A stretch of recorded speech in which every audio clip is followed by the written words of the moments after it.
vai estudar sobre o que é dinheiro, o que é moeda, como ela emerge, de onde ela vem e como que funciona o sistema financeiro, quer dizer, como é que funciona o sistema bancário em cima de moeda, seja moeda metálica, seja padrão ouro, e um pouquinhozinho sobre moeda fiduciária, não muita coisa, porque não é tão importante agora, sobre para a crise de 1929. E originalmente também a gente ia ver nesse pedaço aqui algumas considerações sobre comércio internacional, é só que esse pedaço ficou de 2 horas, então eu tô aqui depois só na edição refazendo a introdução para dizer, ó, esse pedaço não vai participar desse vídeo, eu vou colocar ele como um bônus extra em um vídeo adicional, que vai ser assim, parte bônus, assim, editor's cut, alguma coisa, que é só uma parte assim de meia hora, 40 minutos sobre comércio internacional, só que vai ficar um vídeo de 2 horas e 40 ou quase 3 nesse aqui. Ficou exagerado demais por ser diferente, eu preferi separar, mas vamos lá. E se você quer ver a perspectiva da escola austríaca sobre dinheiro, tem 2 livros que eu quero recomendar. Claro, eu sempre recomendo O Homem, Economia e Estado, que é o livro do Murray Rothbard, ainda não tá traduzido, porque é o livrão, 1.200 páginas, referência, tá tudo ali. Mas, né, é 1.200 páginas, às vezes você pode até discutir esfera e o PNA. Se você quiser um livro mais simples, tem o Principles of Economics, os princípios de economia, que é do Carl Menger, o primeiro livro de escola austríaca, basicamente, que ele fala bastante sobre dinheiro e é muito bom.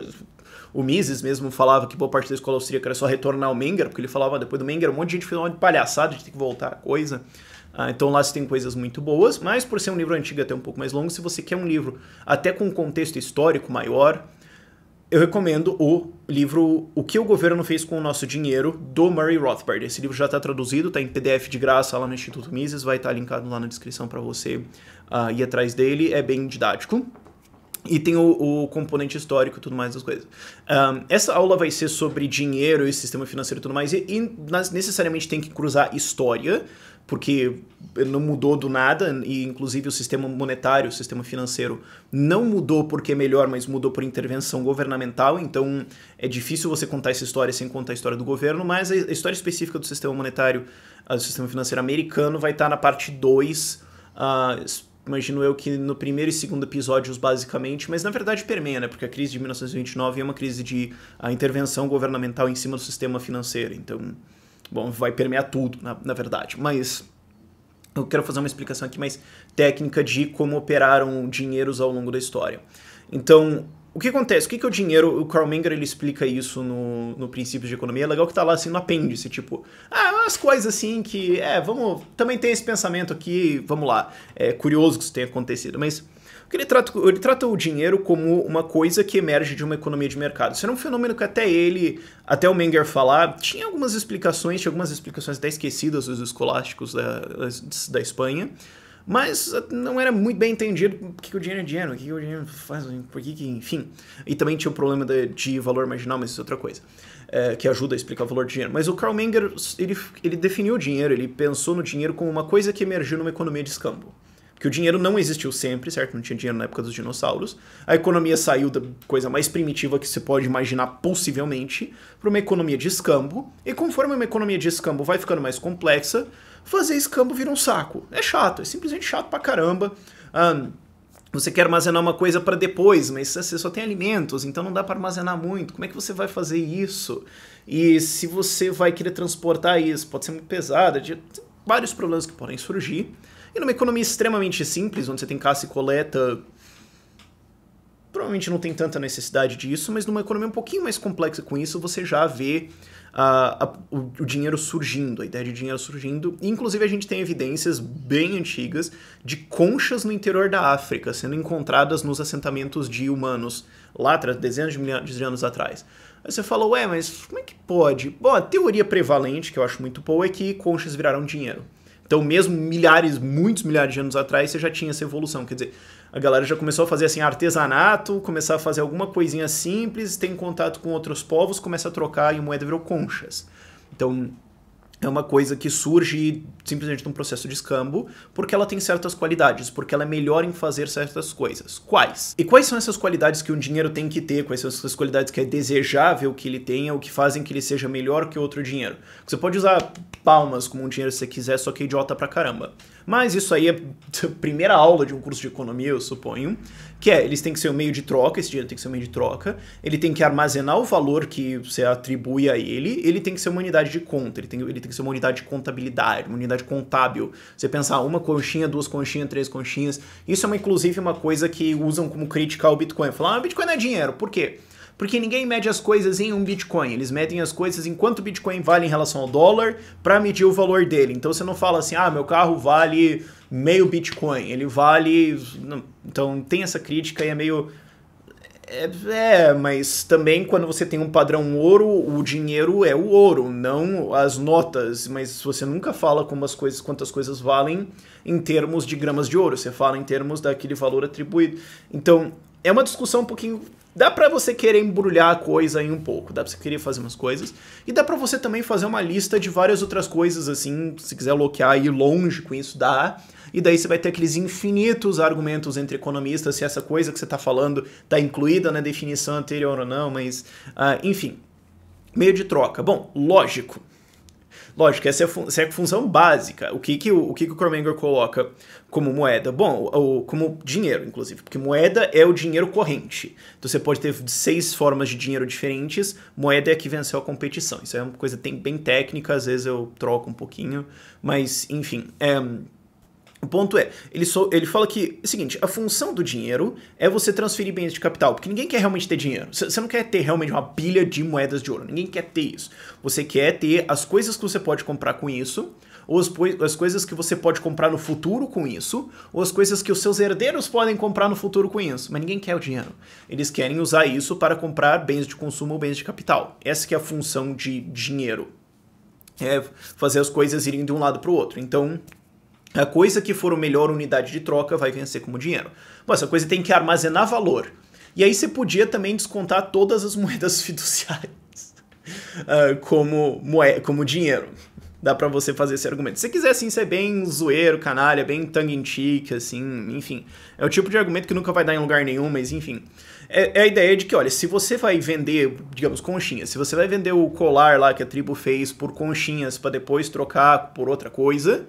as conchinhas têm que não se decompor e deixar de existir. Seria desejável isso. Por isso que ouro e prata vencem historicamente a competição por moeda, porque eles não oxidam. Quer dizer, prata oxida, mas um pouquinho só, e de forma aquela petinho tudo certo, né? Que nem em ferro, cobre, enfim, que tem problemas mesmo pra fazer isso, pra você manter. E ouro, enfim, ele se mantém muito bem. Você consegue ir lá no navio, afundar lá no fundo do mar e tá a moeda de ouro lá limpa, bonitinha. No máximo lá com a conchinha em cima. Os memes que eu acabo criando na minha cabeça, né? Pensar, conchinha, né? Com dinheiro. Nossa. Mas bom, o ponto é, isso tem que conseguir manter valor. Ela tem que não deixar de ter valor lá pra frente. E isso você vê sendo quebrado agora em situações como, por exemplo, a Venezuela. Onde o dinheiro venezuelano, a moeda, né? Lá é moeda, né? Porque é o Bolívar. Mas o dinheiro venezuelano inflaciona tão rápido que ele tem menos valor do que o papel que ele é impresso. Inclusive é o ponto em que, quando você vai depositar, você ouve várias histórias disso, não é exclusivo só na Venezuela, isso aconteceu na Alemanha, na República de Weimar, lá quando teve a hiperinflação. Os caras não contam mais as notas, você faz aquele bolão e pesa. Aí você fala, mas e se o cara quiser trapacear e colocar umas folhas de papel no meio? Ele é trouxa, porque a folha de papel sulfite que ele vai pôr no meio vale mais do que aquele dinheiro. Então se ele fizer isso, o banqueiro até agradece. Ele fala, mas se ele molhar o negócio? Mas aí você vai ver, sabe? Então, o que acontece? O negócio perde tanto a capacidade de segurar valor que ele deixa de ser dinheiro. E agora você tem na Venezuela a substituição do dinheiro, não substituição total, né? Mas muita gente indo para usar Bitcoin, muita gente voltando pro escambo, porque o escambo se torna uma reserva de valor melhor do que a moeda. Porque você pode pensar assim, eu vou comprar aqui 1 litro de óleo. O litro de óleo tem uma data de vencimento. Legal, e pode ser meio chato de levar, mas ele é melhor dinheiro do que o Bolívar. Então você tem umas situações onde isso acontece. É bem curioso. E ele tem que ser uma unidade contábil, isso aí é uma exigência pra você falar, não, isso aqui é o dinheiro que venceu, moeda corrente e tal. Beleza. E tem outras coisas que você pode fazer, facilidade de divisibilidade, quer dizer, ser fácil de você... É o exemplo que todo mundo ouve, sei lá, na aulinha de mais básica, sei lá, da 3ª série, de por que ouro é moeda e não boi, porque se errar um boi no meio, você... enfim, pegou a ideia, né? Mas isso surge numa competição entre dinheiros diferentes e um tende a triunfar. E um fenômeno curioso que acontece com o dinheiro, muitas pessoas não sabem disso, é que ele acaba às vezes conquistando outros países ou povos, e isso você tem muito mais exemplos, claro, antes dos governos fazerem lei de curso forçado. Lei de curso forçado é uma lei que diz assim, você é obrigado a usar a moeda desse país nesse país, você não pode usar outra, é crime.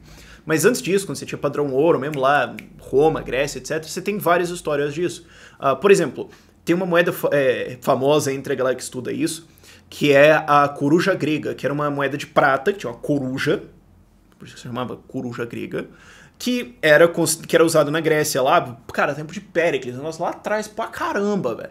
Mas, quando a Grécia não tinha ainda colônia pra todo lado, mas porque ela era uma moeda boa e confiável, porque você conseguia confiar que ela de fato era 100% prata, porque depois a gente vai ver isso, você pode fraudar a quantidade de prata numa moeda, você pode pegar... O exemplo mais burro é você pegar uma moeda de ferro e banhar ela em prata, mas ninguém vai aceitar isso. Depois você precisa do governo para isso funcionar.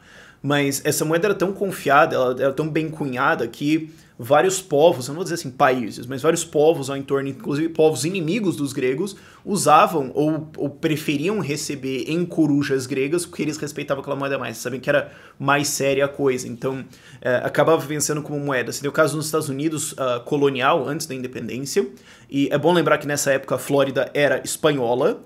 E o que acontecia é que você tinha um comércio espanhol, né? Passava nas Antilhas, Cuba, passava na Flórida, também comercializava ali com as colônias, então circulava pelos Estados Unidos, na época colonial, circulava-se muito amplamente moedas espanholas. Inclusive isso circulou até 1800 e alto, quando o governo proibiu. Mas era relativamente normal, porque você fala, mas é uma moeda espanhola, ela tem um peso diferente. Mas quem lida com dinheiro já sabe qual é o peso, então eles sabem qual é a conversão disso para outro e as pessoas acham isso normal. É que nem assim... Aí você fala, mas daí tem que ficar decorando as coisas. Cara, você decora várias coisas que são moedas, dinheiros tecnicamente, que poderiam operar com dinheiros, só que você não pensa como isso. Um exemplo que eu gosto de dar é a passagem de ônibus. Aqui, eu não sei nas outras cidades, mas aqui em Curitiba, lá atrás, anos 90, assim, foi até 2000 e baixinho até, se eu não me engano, tinha uma moeda que era o VT, que era o Vale Transporte, que era uma moeda diferente e tal. E aquilo era considerado como dinheiro. Eu falava assim, quanto vai custar isso? Me dá um VT que tá acertado. Aí a galera sabia, quanto que é um VT por conversão para real? As pessoas sabiam. E você falava, mas aí você vai ter que decorar qual que é o peso da moeda de prata e da de ouro. Quando isso é a coisa mais fundamental do seu dia a dia, você decora. Vira uma coisa assim, tipo, dane-se, daí quem liga, sabe? É considerado normal isso, por mais que pareça bizarro pra gente hoje. E você tem vários outros exemplos dessa moeda competindo, e no fim das contas, o que ganhou a competição no mundo foi ouro e prata, especialmente ouro, cunhando-se um padrão ouro, mas mesmo assim, anos 1700 e 1800, países que tinham muita mineração de prata preferiam usar um padrão prata. E tudo bem, se você regular, a minha moeda vale tantos gramas de prata e a moeda de ouro da moeda do outro cara vale tantos gramas de ouro, você faz a conversão de uma para outra, no fim das contas vai dar preço de proporção entre o ouro e prata que existe no mercado. No fim das contas vai ser isso que vai ser o câmbio entre as moedas. Pode oscilar, mas você vai ter depois qualquer processo de oferta e demanda rolando em cima disso. Se o câmbio oscilar, as pessoas vão falar, bom, tem uma diferença de preço, a gente entra fazendo arbitragem, entra trocando dinheiro. E, inclusive, essa troca de dinheiros é responsável por governos, às vezes, em falência. Justo porque, às vezes, eles passam leis, a gente vai ver na história dos Estados Unidos, eles passaram uma lei que basicamente mandava que o governo fosse à falência, em que eles travaram o preço do ouro num preço e o preço da prata em outro preço, é só que o preço estava errado. Então, valia a pena você sair correndo com a sua prata, com o seu ouro dos Estados Unidos, tirar todo o ouro dos Estados Unidos, e só deixar a prata lá. Só que como o padrão americano era padrão ouro, se eles ficassem ouro, eles iam falir. Como a gente vai ver isso ainda nesse vídeo em padrão ouro depois. E eles quase faliram.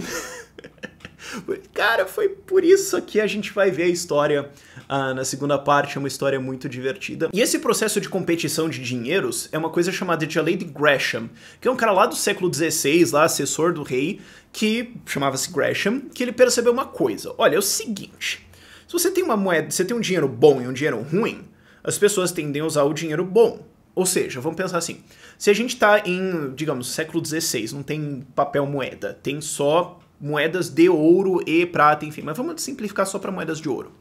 Você pode ter uma moeda de ouro que tem 20 gramas de ouro e uma moeda de ouro que diz que tem 20 gramas de ouro, mas você vê que tem uns cortinhos, tem umas lixadas do lado que você fala, campeão, essa moeda aí tá... Acho que tem menos ouro aí. E eu não tô aceitando a moeda, eu tô aceitando o peso de ouro dessa moeda. Então o que vai acontecer?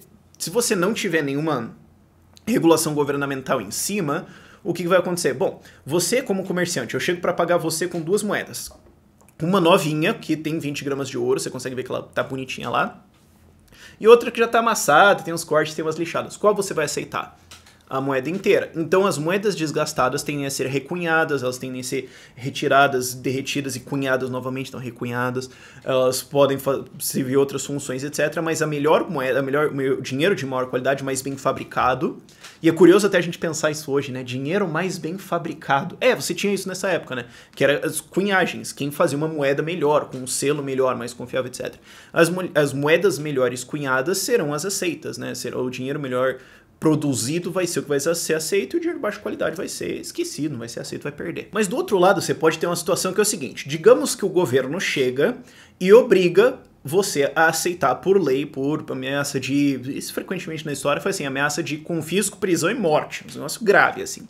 Ele te obriga a aceitar qualquer moeda de ouro que esteja escrito 20 gramas de ouro, como se ela tivesse 20 gramas de ouro, mesmo que ela esteja desgastada, cortada, lixada, raspa, o que for. Bom, o que vai acontecer? Você vai continuar querendo aceitar a moeda de qualidade, porque ela vai ter mais ouro do que a moeda zoada. Porém, eu, cliente, eu que estou te pagando, eu não sou trouxa.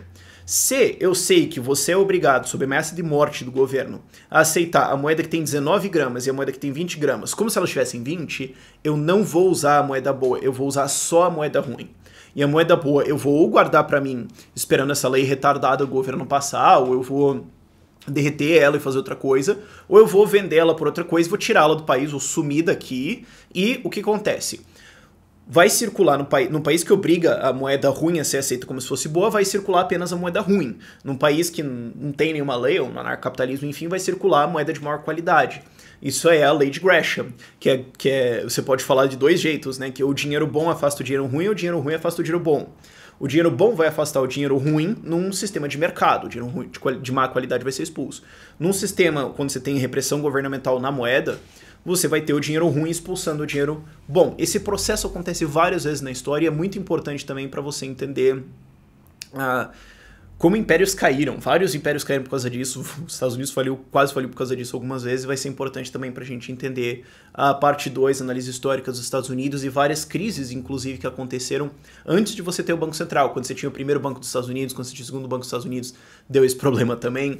No período intrabancos, teve algum problema por causa disso, sim, por causa da exportação de prata do México para dentro dos Estados Unidos, que gerou uma crise em 1837, que foi no governo do Andrew Jackson. A gente vai ver isso. A gente vai ver muita coisa na segunda parte, cara. Eu vou começar em período pré-colonial, mano. Essa série vai ser longa, cara, capitão.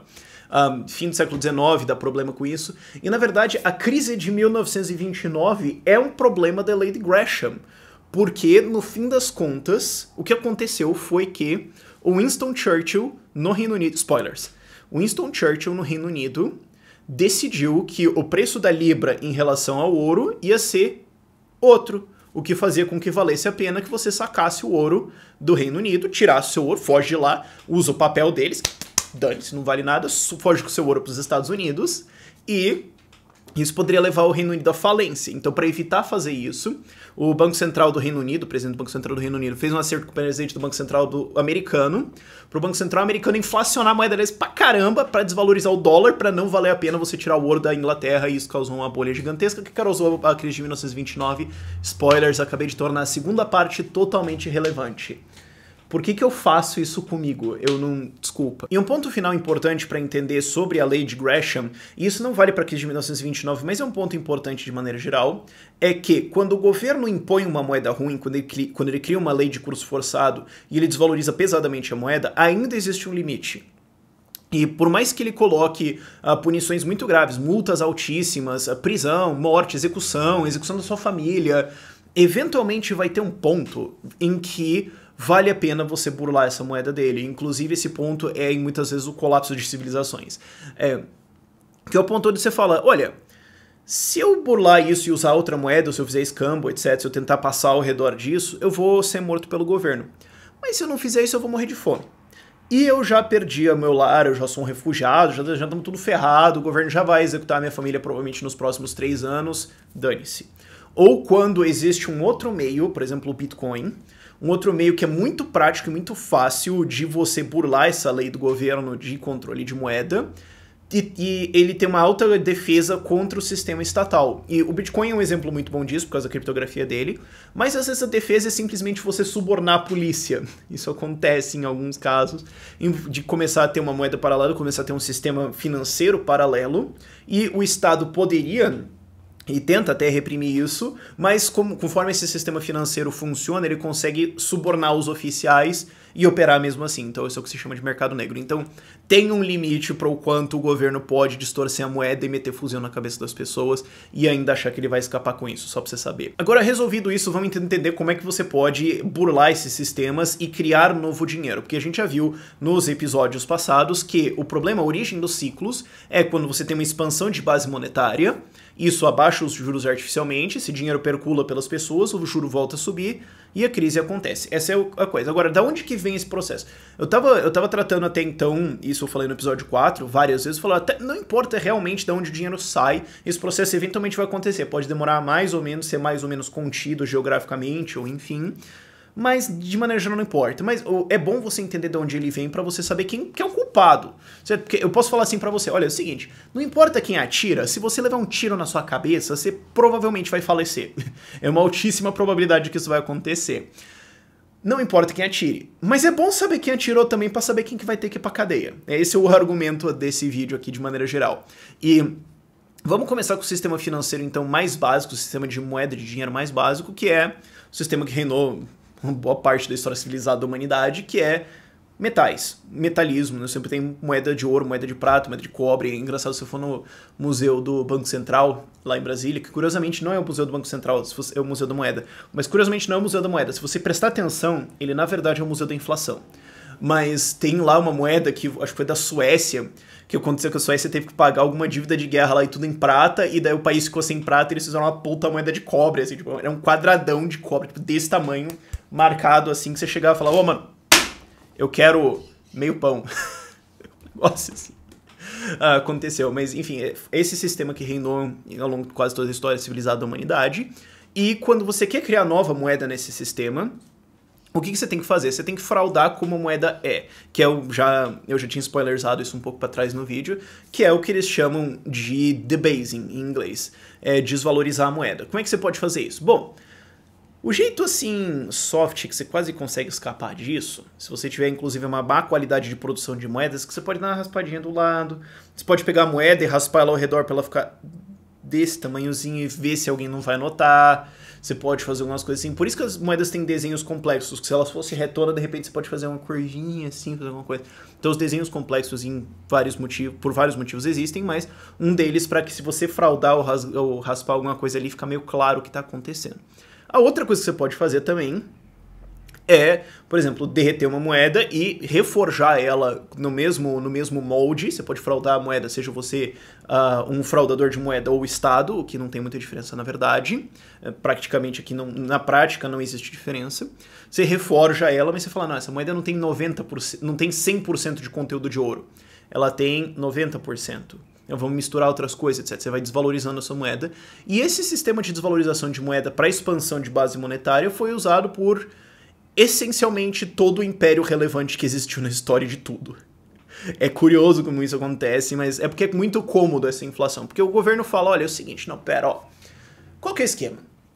Eu preciso pagar meus funcionários, mas eu preciso fazer uma guerra e matar uma galera e roubar terras, ou eu preciso pagar umas porcarias que eu fiz, ou o rei quer construir um novo palácio, ou enfim, alguma bestalhação genérica ou estatística genérica que ele precisa fazer. Ele falou, olha, eu preciso erguer impostos. Só que, né, você tem um sistema tributário muito pouco refinado. Você falou, bom, cobrar impostos é basicamente mandar o exército na cidade, bater nas pessoas e roubar elas. Que é, pelo menos, o imposto mais honesto, no caso, que é um roubo descarado, né? Eles não tentam, assim, disfarçar a coisa. Mas eu preciso fazer isso e é meio complicado, as pessoas podem resistir, pode dar revolta. Mas, olha, eu sou o rei, eu cunho a moeda. Então, se eu só for cobrando impostos aqui, e as moedas vêm com, sei lá, 100% de conteúdo de prata, e eu derreto elas e refaço com, sei lá, ferro no meio, com 50% de conteúdo de prata, eu dobro a quantidade de moedas que eu tenho. esperteza do sujeito, olha que coisa bonita. E você consegue fazer inflação com isso, só que a base monetária cresce muito rapidamente, passa para os consumidores muito rapidamente. E, lembrando o fim do vídeo passado, lá do vídeo 4, como essas economias do século XVIII para trás, basicamente, eram economias, 19 para trás, né? Economias extremamente simples, rapidamente esse dinheiro percolando na sociedade, dá uma inflação desgraçada e a coisa vai pro saco. E, por isso, surge, então, leis que obrigam a população a usar a moeda do Estado. Porque senão o que acontece? Senão o que acontece é que a população para de aceitar a moeda do rei, para de aceitar a moeda do imperador ou do raio que o parta que ele acha que ele é. O que acontece? A população fala, ó, a gente vai aceitar essa moeda, mas a gente sabe que os oríveres, né, a galera que lida com ouro rapidamente descobre isso, porque é a galera que tem as balancinhas, a gente sabe que ela tem aí 50% de prata, então a gente vai tratar ela como tá. Essa moeda se diz que vale 10, a gente vai aceitar ela por 5. Então o governo tem que começar a meter lei, falar, não, vai ter que aceitar por 10. Quem não aceitar vai ser confisco, vai ser prisão, morte, etc, etc, etc.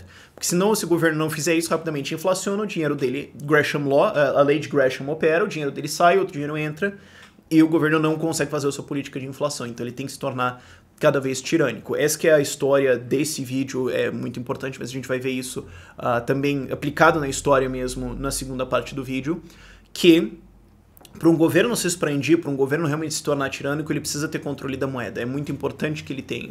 Porque senão ele tem que se financiar inteiramente por tributos e isso é complicado. Então o que ele faz, o que governos fazem, especialmente os governos mais tirânicos, os piores, os que estão indo mais na direção do socialismo, é que ao invés deles subirem impostos, eles criam também imposto inflacionário, de desvalorizar a moeda, fraudar isso para se financiar. Isso é necessário.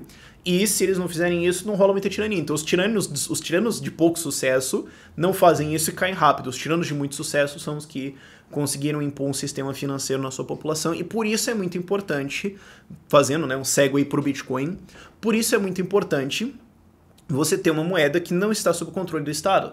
Porque daí ele tem que ser honesto e claro sobre tudo que ele está gastando e isso dificulta que ele faça estado de bem-estar para todo mundo, dificulta que ele compra votos, dificulta que ele faça guerras gigantescas, especialmente guerras ao longo de toda a história. Você vê a maior parte dos gastos que leva governos a fraudar a moeda é guerra. Então, falando claramente, uma moeda que o governo não pode fraudar impede que o Estado mate uma puta galera de gente de maneira criminosa. Então, é importante você entender isso, é importante você entender que a moeda é a restrição do Estado e como eles usam isso para ser tirânicos, enfim. E como eu já spoilerizei antes, deixa eu contar para você a história da queda do Império Romano e como isso tem a ver com inflação e fraude de moeda. E essa história está colocada, a fonte que eu recomendo para você ler, é o livro The Collapse of Complex Societies, do Joseph Tainter. O livro está em PDF, vai estar lá na descrição para vocês lerem, e é um livro sobre o colapso de sociedades complexas, então é um cemitério gigantesco de várias histórias diferentes. Mas o que aconteceu? No Império Romano, a moeda principal que reinou por 3 séculos era o denário de prata, e ele não era só usado no Império Romano, ele era usado em vários outros povos ao redor, muito como o caso das corujas gregas, né? Era uma moeda que era respeitada, era conhecido que era sério, então ela acaba tomando conta para todo lado, e como existe muito comércio e Roma era uma nação grande, a moeda acaba se introjetando em outros povos. E o denário sempre teve uma porcentagem de prata entre 95% e 98% de prata. Eu acho que que falta por 100% talvez tenha a ver com o fato que prata é meio frágil, um pouquinho difícil de forjar, ou só com a dificuldade de você purificar a prata mesmo no ano 200 a.C. Eu suponho que tem alguma coisa a ver com isso no mínimo, mas sempre oscilou entre 95% e 98%, até que, na época do Império, começaram baixa para 90%, baixa para 85%, baixa para 80%. Imperadores foram desvalorizando a moeda, porque recebe a moeda como imposto, forja ela, mistura outras coisas no meio, roda para a galera eventualmente saca, os preços começam a se alterar por causa disso, porque impressão de moeda gera inflação, embora tenha uma galera que berre que isso não acontece. Acho bizarro, né? Oferta e demanda revogada, mas enfim... Isso gerava inflação muito rápido e, claro, você tem sempre os oríveres, a galera que entende de dinheiro também, que entende de metais e vai olhar e falar, ó, escuta aqui, isso aqui tá zoado, e já começam a ajustar os seus preços de acordo. Os imperadores foram baixando isso, até que eventualmente o imperador chamado Caracalla, ele é muito importante para a história romana, que é o ponto em que tudo foi pro saco, é o ponto em que, assim, tava ficando ridículo. É aquele ponto da balada em que você percebe que é melhor parar de beber, mas aí você toma uma decisão. E 6 horas depois você acorda, ou talvez no dia seguinte, e daí você fica pensando, foi esse ponto. o Caracalla resolveu, olha, é o seguinte, então, vamos fazer assim, vamos ser, assim, simetria, meio a meio, vamos baixar o percentual de prata da moeda para 50%, isso também porque ele estava enfrentando várias crises institucionais, e tinha que pagar o exército, porque se o exército não é pago, o exército dá uma matadinha no imperador, isso aconteceu umas boas vezes na história romana, inclusive ao redor dessa época, tinha que pagar o exército, então ele começou a fraudar a moeda para fazer isso, como o exército era o primeiro recebedor, se você lembra bem do efeito Cantillon lá do vídeo passado, você vai entender que eles vão se beneficiar muito com isso. E também como o Caracalla fez umas outras coisas, assim, estatices, né? Legal como o Império Romano caiu por, na verdade, meio que fazer socialismo sem saber o que é socialismo, mas enfim, fazer planejamento central da economia. Mas ele percebeu que, olha, eu preciso catar mais imposto, né? Então, e na época o grande imposto no Império Romano era imposto de herança. Aí ele falou, olha, é o seguinte, vamos subir o imposto de herança. Não fechou. Aí ele teve uma sacada. Vamos declarar que praticamente todo mundo que está dentro do Império Romano é um cidadão romano, porque se você está dentro do Império Romano não é um cidadão, você não paga imposto. Mas agora eu estendi a cidadania para todas as pessoas, o que antes era um privilégio virou um jeito de subir imposto. O Caracalla era genial, assim, não é à toa que foi meio que assassinadinho. E a coisa foi degringolando, até que no ano de 268, a porcentagem de prata do denário virou 0,5%, 1 em 200, meio por cento. Meu Deus. A inflação de 1000% em mais ou menos 100 anos aí. A inflação bem legalzinha aí, que distorceu a coisa toda. E, inclusive, o registro no livro é tão legal. E cara, o nível de citações desse livro é muito legal, por isso que eu gostei dele como fonte. Tem outros que eu usei, mas eu prefiro colocar só isso para não ficar muito volume e tudo mais. Mas ele registra, inclusive, que nesse período de 100 anos entre o Caracalla e o denário bateu o fundo do poço, que foi 0,5% de prata, os registros históricos de Roma ficaram piores, os registros históricos e contábeis, porque a taxa de alfabetização da população caiu. A população empobreceu tanto, ela foi tão prejudicada por essa inflação, que a galera começou a emburrecer. E esse é o nível da coisa que rolou, é uma história realmente fantástica. E só para lembrar o que é o efeito Cantillon, porque o que acontecia? E quem eram os primeiros recebedores desse dinheiro? O exército e os funcionários públicos do governo. Depois a gente vai ver que isso na verdade fica pior ainda. Mas o efeito Cantillon é o seguinte, os primeiros recebedores ganham dinheiro à custa dos últimos. O primeiro recebedor tem um novo dinheiro, que agora está mais desvalorizado em relação ao outro. Tá, mas esse outro está sendo catado, então ele vai ganhar um novo dinheiro agora, que já está no preço, num preço maior, ele vai receber aumentos sucessivos, né, por causa da inflação.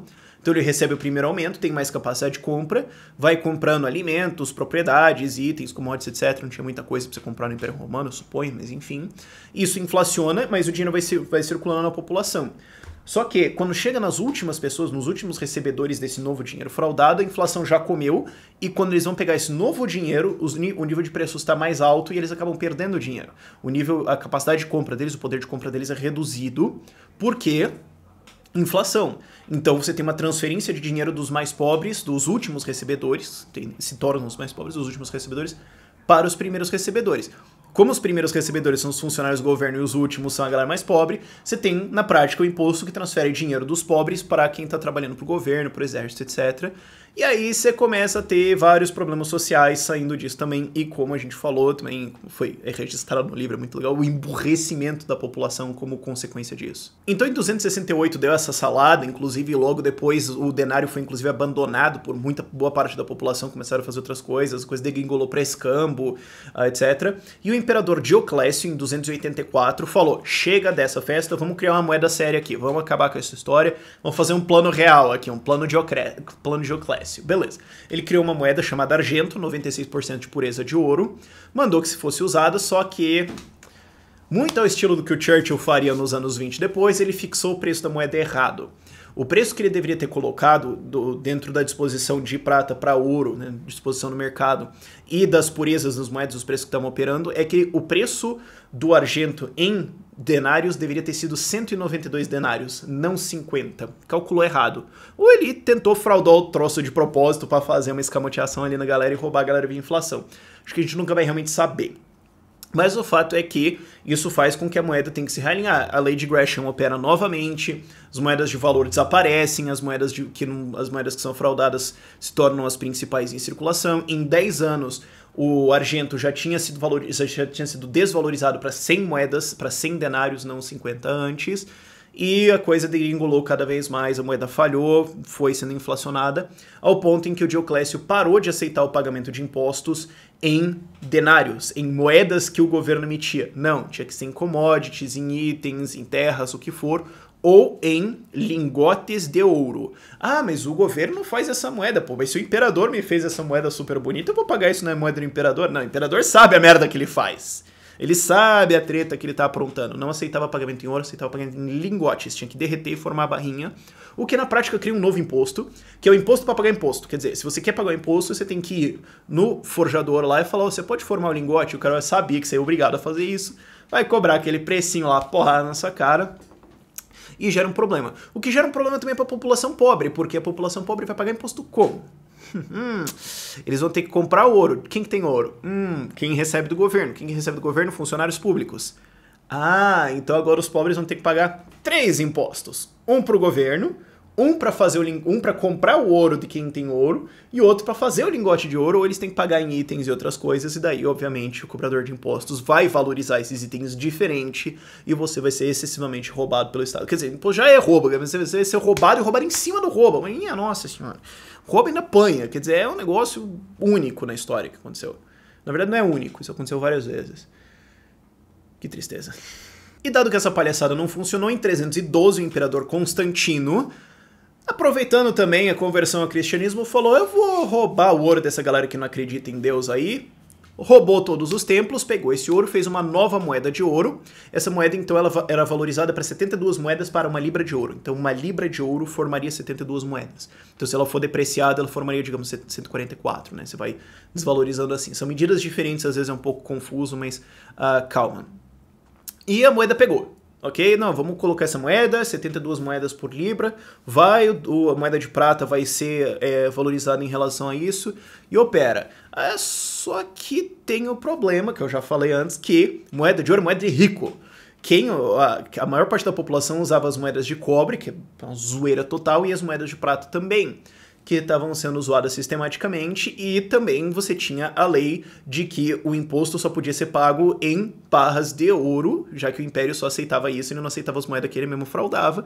Então isso também cria um imposto de novo, né, que mantém aquele imposto dos pobres, né, que tem que pagar 3 impostos, um para quem tem ouro, um para derreter o ouro e outro para pagar o imposto para o governo. E isso cria uma situação que já que os funcionários do governo e exército, mas especialmente os funcionários do governo, que são pagos em ouro mesmo, né, o exército não é tão assim, esses funcionários do governo acabam recebendo mais dinheiro da população pobre, então eles acabam enriquecendo por uma ordem estatal. E é curioso também que se o pobre não conseguisse pagar esse imposto, se a população... E pobre, assim, eu tô dizendo, qualquer um que não é um funcionário do governo, que não tem acesso a isso. Então é basicamente classe média de maneira geral, mas para o governo, a população mais pobre. Se ele não conseguia pagar esse imposto, ele perdia a terra como pagamento.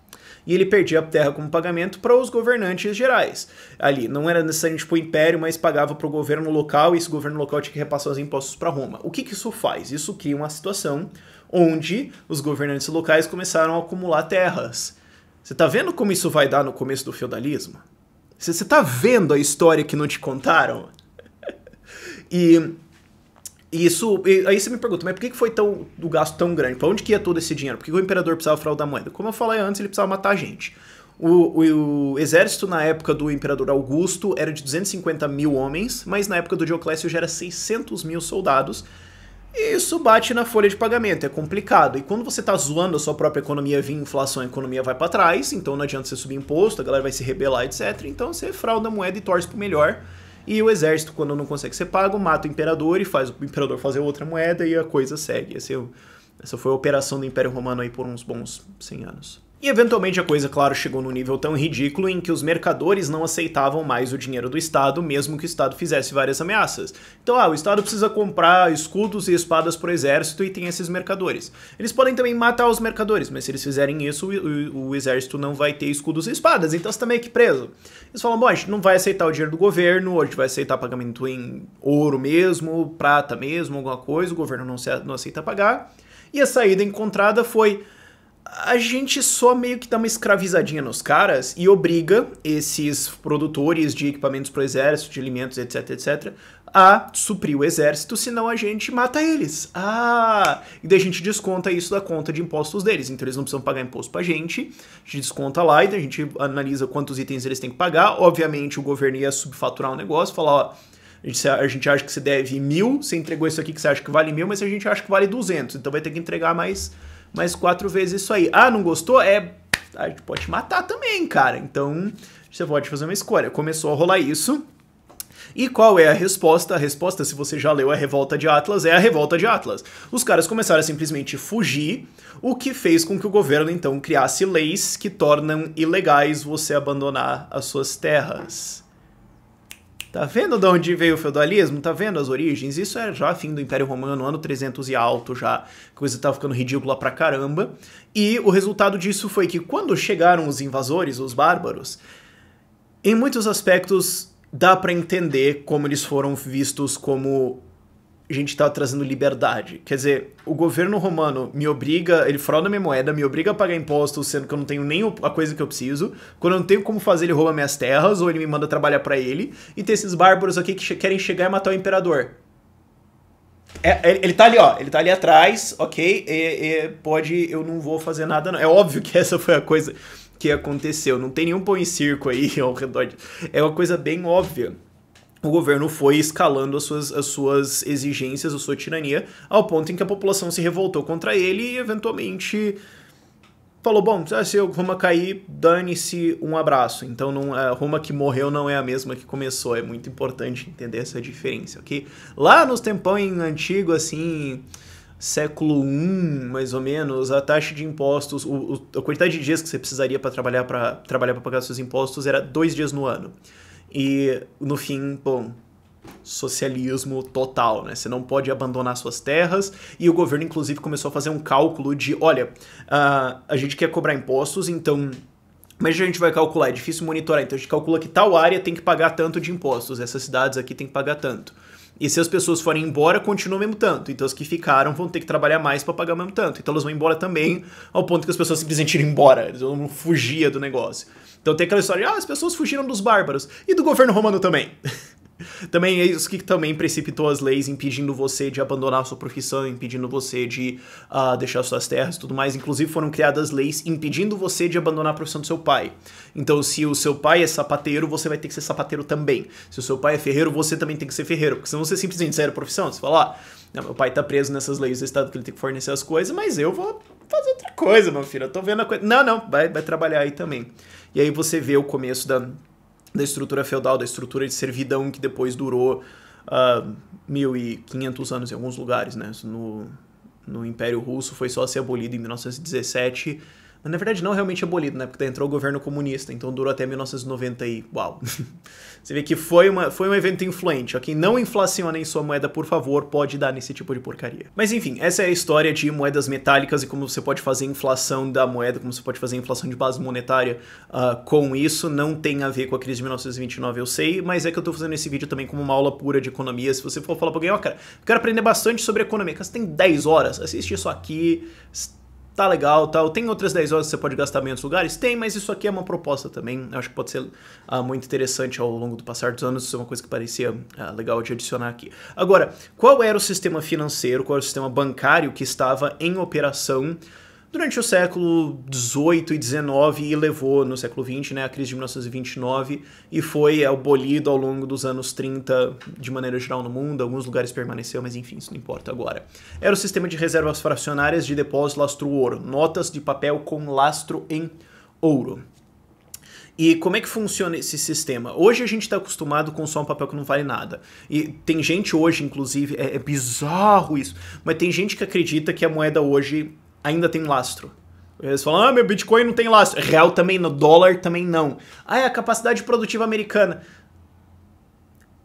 Indiretamente, mas você não pode ir com o seu dólar e sacar a capacidade produtiva americana. Não, eu quero aqui 2% da Ford aqui pelos meus dólares. Não, isso não existe. Então não é um lastro, é um chuncho, ok?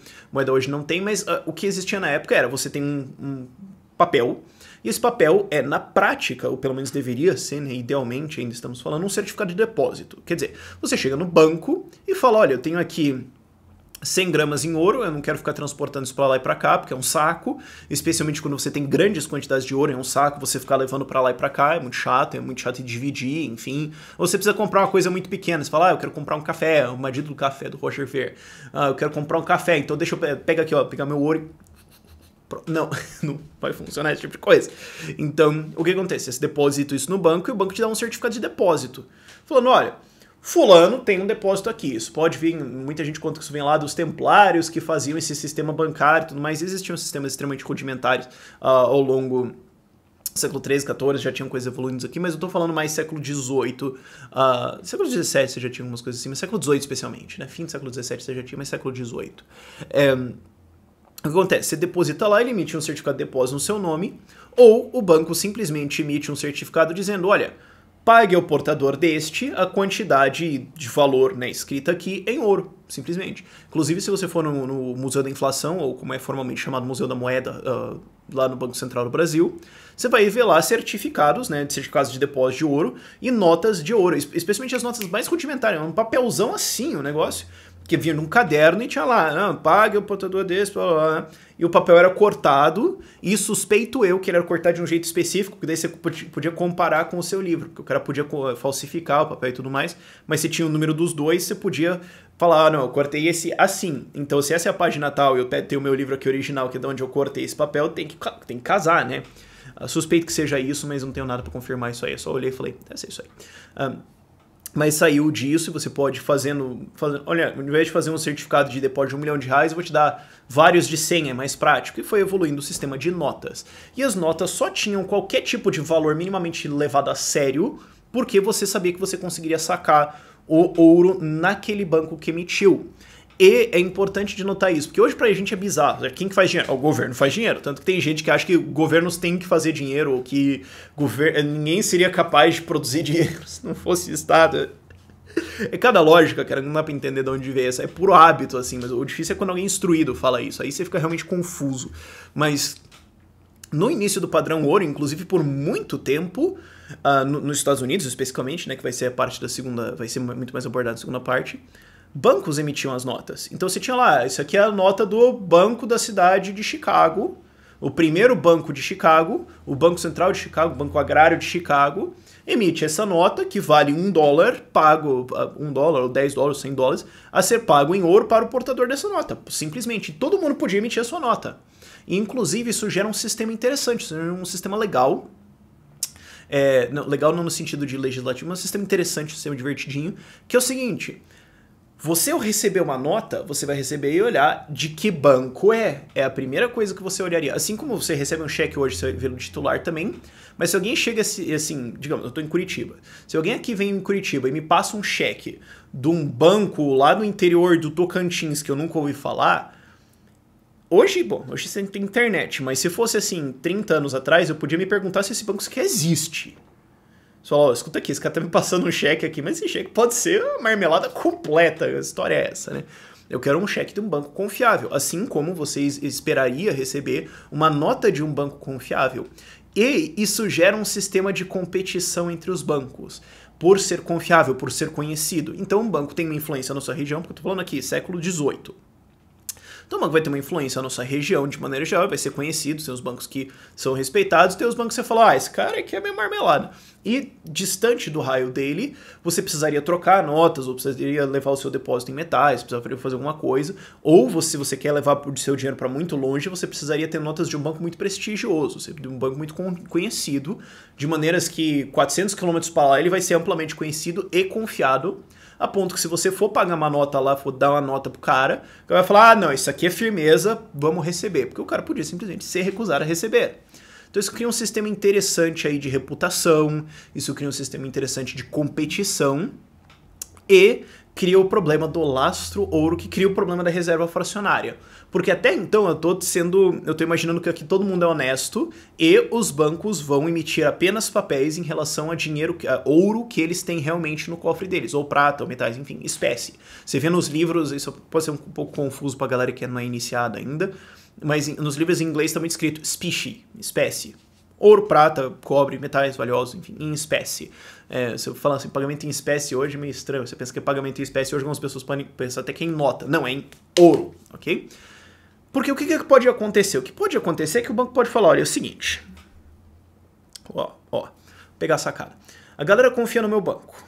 E todas as notas que eu emiti são de ouro que eu tenho depositado aqui. Eu tenho no meu registro aqui, na minha ledger, no meu caderninho.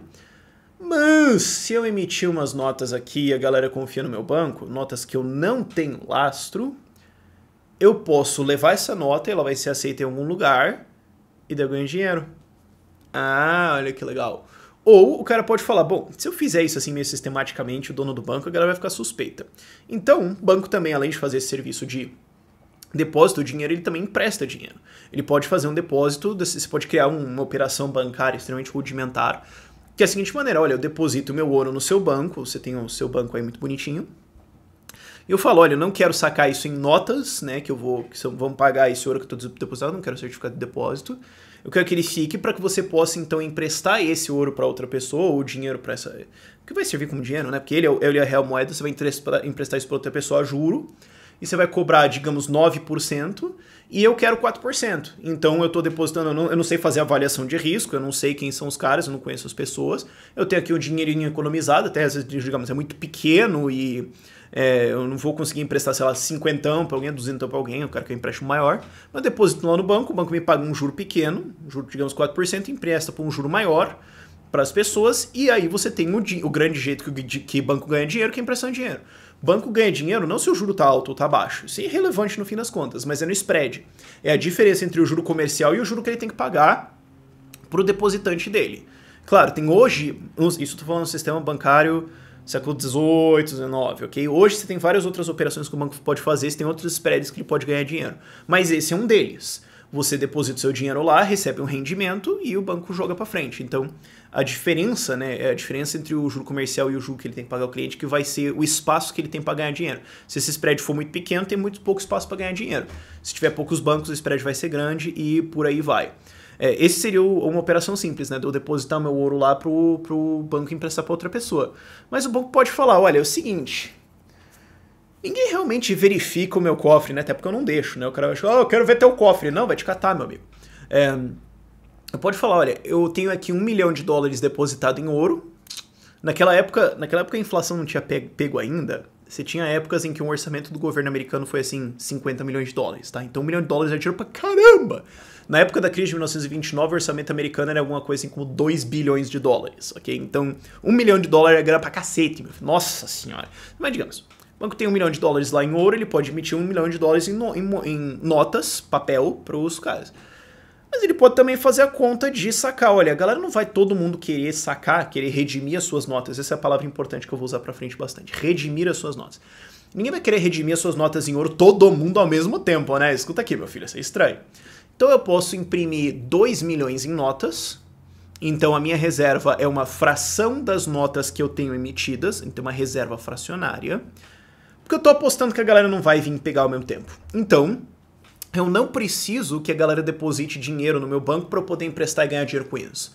Eu posso simplesmente emprestar dinheiro que eu não tenho, via notas de reserva que eu não tenho, na esperança de que quem tá recebendo essas notas no comércio, padrão, etc., que vai vir sacar aqui, não vai vir todo mundo ao mesmo tempo.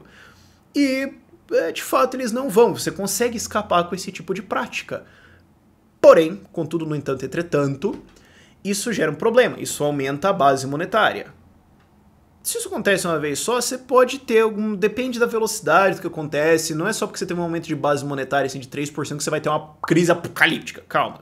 Geralmente é 50% para mais em 3 ou 5 anos que consegue desencadear um crash, né? Consegue desencadear um ciclo. No caso da crise de 1929 foi um aumento de 70% a 80% da base monetária ao longo de, honestamente, 22 até 29, 28. Então 6 ou 7 anos você conseguiu fazer isso. Então você precisa de um aumento grande, assim, é um pouco mais complicado. Mas essa reserva fracionária pode, sim, aumentar a quantidade de moeda em circulação e gerar um ciclo, você tem esse perigo. E o outro perigo, que aí inclusive é o que aumenta o ciclo, que aumenta o tamanho do estouro, aumenta o estourão de uma crise, é se um banco faz uma reserva fracionária, mas o exemplo que eu dei aqui é 50%. Ele tem 2 milhões em notas emitidas para $1 milhão de dólares em ouro. Digamos que ele tem 20 milhões em notas emitidas para $1 milhão em ouro. Aí ferrou. Se você tem uma crise, o que acontece? Todo mundo sabe que o papel não tem valor, é o ouro que tem valor. Então, numa crise, e todo mundo sabe que um banco tem uma reserva fracionada, eles vão pensar, olha, se eu não for lá e sacar meu ouro agora, outra pessoa vai. Porque não é o meu ouro, é um ouro geral. Não é considerado propriedade minha, é considerado propriedade geral. Isso é um problema legal que eu já explico. Mas, o que acontece? A galera vai sair correndo ao banco, que se chama de corrida aos bancos, uma bank run, e vão tentar sacar o ouro. Só que eles podem ser tantos saques que o banco vai ficar sem ouro. Então, o banco tem $1 milhão em ouro, 20 milhões de dólares impressos, né, notas, promessas, que ele vai pagar. 1 milhão saca e os outros 19 milhões, que acham que tem algum valor. Bom, esse valor não existe. Eles vão ser caloteados, o banco vai quebrar, o depósito deles não vai ser redimido, e esses 19 milhões de reais de dólares vão desaparecer da economia. Ah, e o dinheiro que essa pessoa tinha? Não existe mais. Aí deu treta. Vai dar uma treta nervosa, esse tipo de coisa aí. E é justamente por isso que a escola austríaca avisa muito contra reservas fracionárias. E o Murray Rothbard defende essa posição um pouco mais contestada agora, tem várias posições diferentes, eu não vou tentar fazer esse debate aqui, mas o Murray Rothbard defende que isto é fraude. Por quê? Porque existe uma decisão legal, a Suprema Corte dos Estados Unidos decidiu que o dinheiro, o ouro que você tem dentro do de um banco não é propriedade sua, ele é do banco e o banco deve este ouro para você. Ou seja, quando o banco emite um papelzinho e circula isso, ele não está prometendo um ouro em específico, ele está prometendo um ouro daqueles tantos que existem. E isso, o Murray faz analogia no livro O que o governo fez com a nossa moeda, como por exemplo um elevador de grãos, um silo. Se você deposita, se tem uma colheita de milho e você deposita milho no silo e todos os milhos lá são do mesmo tipo, não importa se você vai sacar o seu milho ou o milho de outro cara, é milho, dane-se. Mas você tem uma alegação àquele milho lá dentro. Você tem uma alegação, digamos, no elevador de grãos cabe 10 toneladas, você tem 1 tonelada lá, 1 tonelada é sua. Se é a tua ou se é de outro cara, não importa, milho é indiferente, tanto faz. A mesma coisa vale para ouro. Mas ele é propriedade sua que está armazenada numa taxa que você está pagando para o banco e o banco deve devolvê-lo a você. Se ele se compromete a devolver isso, mas não é capaz, mesmo se você não redimiu isso, mas se ele prometer uma coisa que ele é incapaz de redimir, ou seja, ele prometer que ele vai redimir 5 milhões de dólares em ouro, mas ele só tem 1 milhão de dólares, ele está praticando uma fraude. Nomeadamente, ele está mentindo para os seus clientes, dizendo que ele fala, não, eu estou te prometendo aqui que eu vou redimir isso a qualquer momento, que essa aqui é uma nota. Você tem outros tipos de notas que são depósitos a prazo, etc. Mas estou falando de notas simples. Se ele está prometendo que a qualquer momento ele vai redimir o seu depósito, mas ele não tem como redimir o depósito de todos os clientes, ele está praticando uma fraude contra os clientes. Então, essa prática deveria ser coibida como criminosa. Você precisa de um Estado para isso? Não. Você só precisa de uma organização de justiça que seja capaz de processar os caras por fraude. Isso pode acontecer de maneira privada, não cabe aqui o debate. Mas o fato é, você não precisa de um Estado para fazer isso, isso não é uma justificação de que o Estado tem que existir só para coibir a reserva fracionária, mas eu já vi o cara, não ironicamente tentando fazer esse argumento, foi extremamente triste aquele dia, mas o fato é que isso deveria ser considerado fraude para o Murray Rothbard. Algumas outras posições diferem, algumas posições, por exemplo, o Fernando Urich defendeu isso, não foi uma posição, na verdade, extremamente complexa na conferência de escola austríaca em 2017, ele falou, não é fraude se o cliente sabe. Se no contrato diz, olha, a reserva fracionada é tanto e o cliente sabe e assina, não é fraude, porque ele sabe, o banco está fazendo uma promessa, mas ele não está fazendo uma promessa que ele não pode redimir, ele está sendo sincero que ele pode não redimir aquilo. Agora, o que acontece num sistema bancário de reserva fracionada não é exatamente isso. Não tem exatamente esse tipo de honestidade assim. Por isso que eu digo que eu não vou querer fazer esse debate inteiro. Eu só estou falando isso para você saber que existe um debate ao redor disso e ele vale muito mérito, só não aqui. O fato é, existe uma decisão judicial que, na análise do Murray Rothbard, e eu concordo, está incorreta, que isso não constitui fraude, que o banco, na verdade, é o proprietário justo desse ouro e ele pode dever ele para você, inclusive se ele for à falência, você não vai ser pago. E isso é uma proteção indevida do setor bancário. Então aí você já tem uma proteção estatal para o setor bancário, porque se não fosse assim, Se não tivesse essa proteção, se tivesse um esquema puro de livre mercado, ou se o Estado se recusasse a fazer essa proteção, enfim. E é claro que essa proteção existe porque o juiz que decidiu isso foi pago, é óbvio. Mas se isso não existisse, existiria uma pressão muito maior para que bancos fossem mais abertos sobre seus depósitos, para que eles publicassem isso, para que eles fossem mais transparentes. Claro, isso tem limitações tecnológicas e tudo mais, mas o meu ponto é, num livre mercado puro, onde você tem esse risco muito mais exposto, existiriam salvaguardas, existiriam seguros, existiriam mais produtos ao redor disso, esse sistema iria evoluir. Mas quando você tem o governo entrando em cima, e daí a gente entra em outra coisa importante, a reserva fracionária. O governo entra em cima da reserva fracionária oferecendo proteções para tentar salvar o banco da falência, as pessoas têm uma maior ilusão de segurança, de que aquele dinheiro que elas têm depositado, aquele ouro que elas têm depositado vai ser de fato redimido, ou que o governo vai garantir.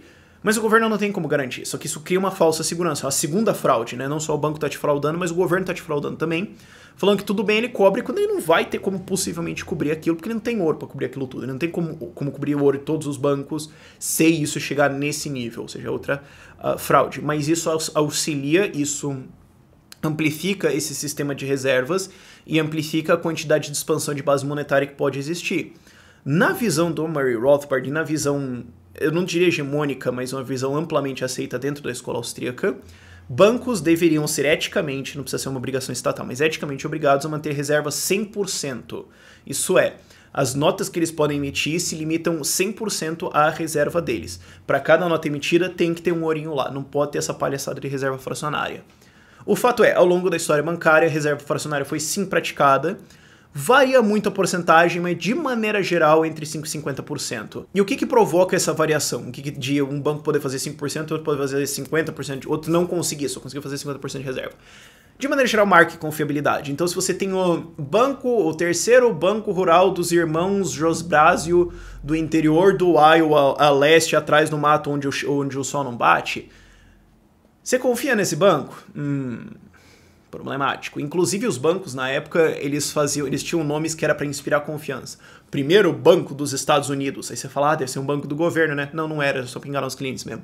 Aí você tinha nomes, e era importante, isso era uma coisa, isso a gente vai ver muito mais na segunda parte também, mas tinha um código dos banqueiros que era de manter a honra, de manter uma honra, de manter uma confiabilidade, de manter uma imagem, porque a segurança do banco, a confiabilidade pública que as pessoas têm no banco, em última análise é a confiabilidade que eles têm no dono do banco. Então, se o cara for imoral, mentiroso, sacana, trai a esposa, esse tipo de coisa, você pensa, bom, se o cara trai a esposa dele, o meu depósito que tá lá dentro, cara, eu tô estrupiado, não vou confiar nesse cara. Então, mesmo com várias garantias governamentais em cima, você ainda tinha algum apreço, alguma grande preocupação pela imagem do banco, para ele ser um banco de reputação, para ele ser um banco de confiança, porque se ele não for, todo mundo ia sacar e o banco ia quebrar instantaneamente. E também essa reputação e o fato que esses bancos estão competindo e cada um emite as suas notas, pelo menos um sistema puro de livre mercado, né? Na história americana existiam várias restrições disso, mas se cada banco emite a sua nota, ainda existe uma competição de reputações e de de repente acusar o outro de ter reservas muito baixas, etc. Então,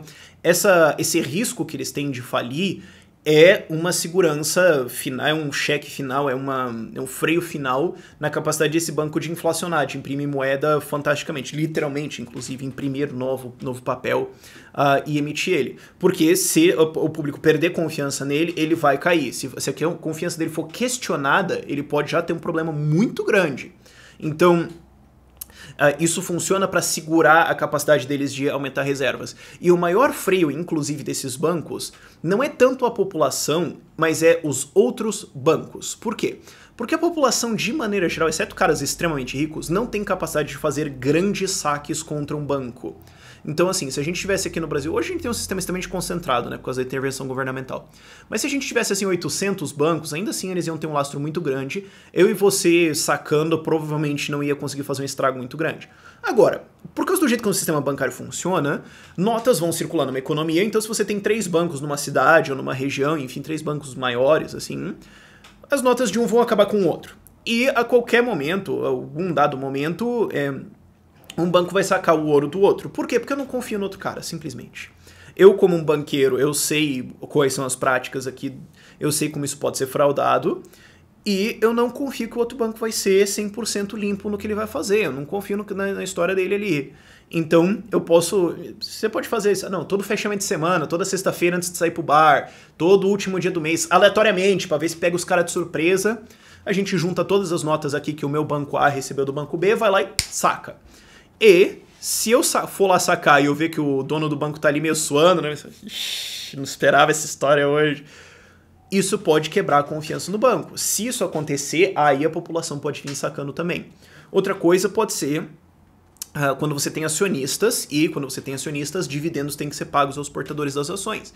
Se os dividendos começam a baixar, os acionistas vão começar a saber, bom, escuta aqui, o banco não está ganhando dinheiro, né? Poxa, o banco pode falir. Bom, se ele falir, ele não vai poder me redimir o ouro, então eu vou sacar. Então o primeiro banco que apresentar fraqueza vai apanhar, e vai apanhar muito, e vai apanhar muito rápido, porque tem esse problema de confiança de você ter o seu depósito redimido. Então, isto é um freio. Isso é um freio de bancos grandes contra bancos pequenos, mas também bancos pequenos de alguma região podem se unir contra bancos grandes também. Isso impede que algum cara saia correndo na frente da plateia, porque o que acontece? Se você tem vários bancos, centenas de bancos, e um deles resolve inflacionar muito, rapidamente os outros, especialmente mais próximos, vão sacar que, escuta, tá chegando muito mais nota aqui do que é razoável, cara. Escuta aqui, eu conheço o José lá do outro banco, a gente é amigo, cara, hoje a gente se conhece no mínimo, eu sei qual é a história. Isso aqui tá errado, cara. E rapidamente o cara é checado. Então não tem como alguém inflacionar e ganhar dinheiro criando dinheiro para empréstimos falsos e ganhar muito dinheiro em cima disso. Então qual que seria a coisa desejável? Se você é uma pessoa assim um pouco mais anti-mercado, você já tá pensando, tem um risco. Tem uma marmelada possível. Bancos de uma área podem se unir para combinar, fazer um acerto entre eles, e todo mundo inflaciona junto. Então, o que acontece?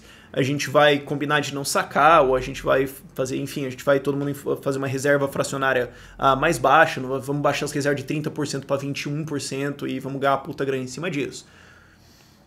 Só que o incentivo é para que um banco dentro desse cartel quebre o cartel, porque ele pode acumular notas dos outros e chegar e falar, olha, vou quebrar o cartel. E a propósito, eu acumulei um monte de notas do seu banco, eu tô sacando tudo agora e você quebrou. E eu vou ganhar uma puta grana desgraçada e eu denuncio todos os outros participantes do cartel, mas eu ultrapassei o cartel, eu tava não emitindo tantas notas assim, ou agora eu tenho a sua reserva pra mim, ou seja, a minha reserva aumentou e a de vocês baixou. Então, agora o público vai no banco de vocês e vai quebrar e vai depositar no meu, então agora eu roubei toda a fatia de mercado de vocês. Ele pode fazer isso. E mesmo que isso seja feito num setor, numa área, numa cidade, num estado, um outro banco próximo pode, não vai conseguir necessariamente quebrar os caras, mas ele pode se aproveitar muito disso. Porque para que isso funcione, esses cartelistas vão ter que manter as notas entre eles. Na hora que isso sair para um banco não cartelista, ele pode quebrar o cartel. Aí você fala, não, mas espera aí. E se todos os bancos do país formarem um cartel? Bom, primeiro eu quero saber qual é o cara que conseguiu juntar tanto banqueiro na mesma sala para eles concordarem em alguma coisa. Porque, olha, tem vários caras ali dentro que se vê na mesma sala e tiroteio. Mas tá, digamos. Ainda assim, se eles fizerem isso, as notas que eles emitem e a moeda do país, eles vão todos emitir dólares, digamos, né, nos Estados Unidos.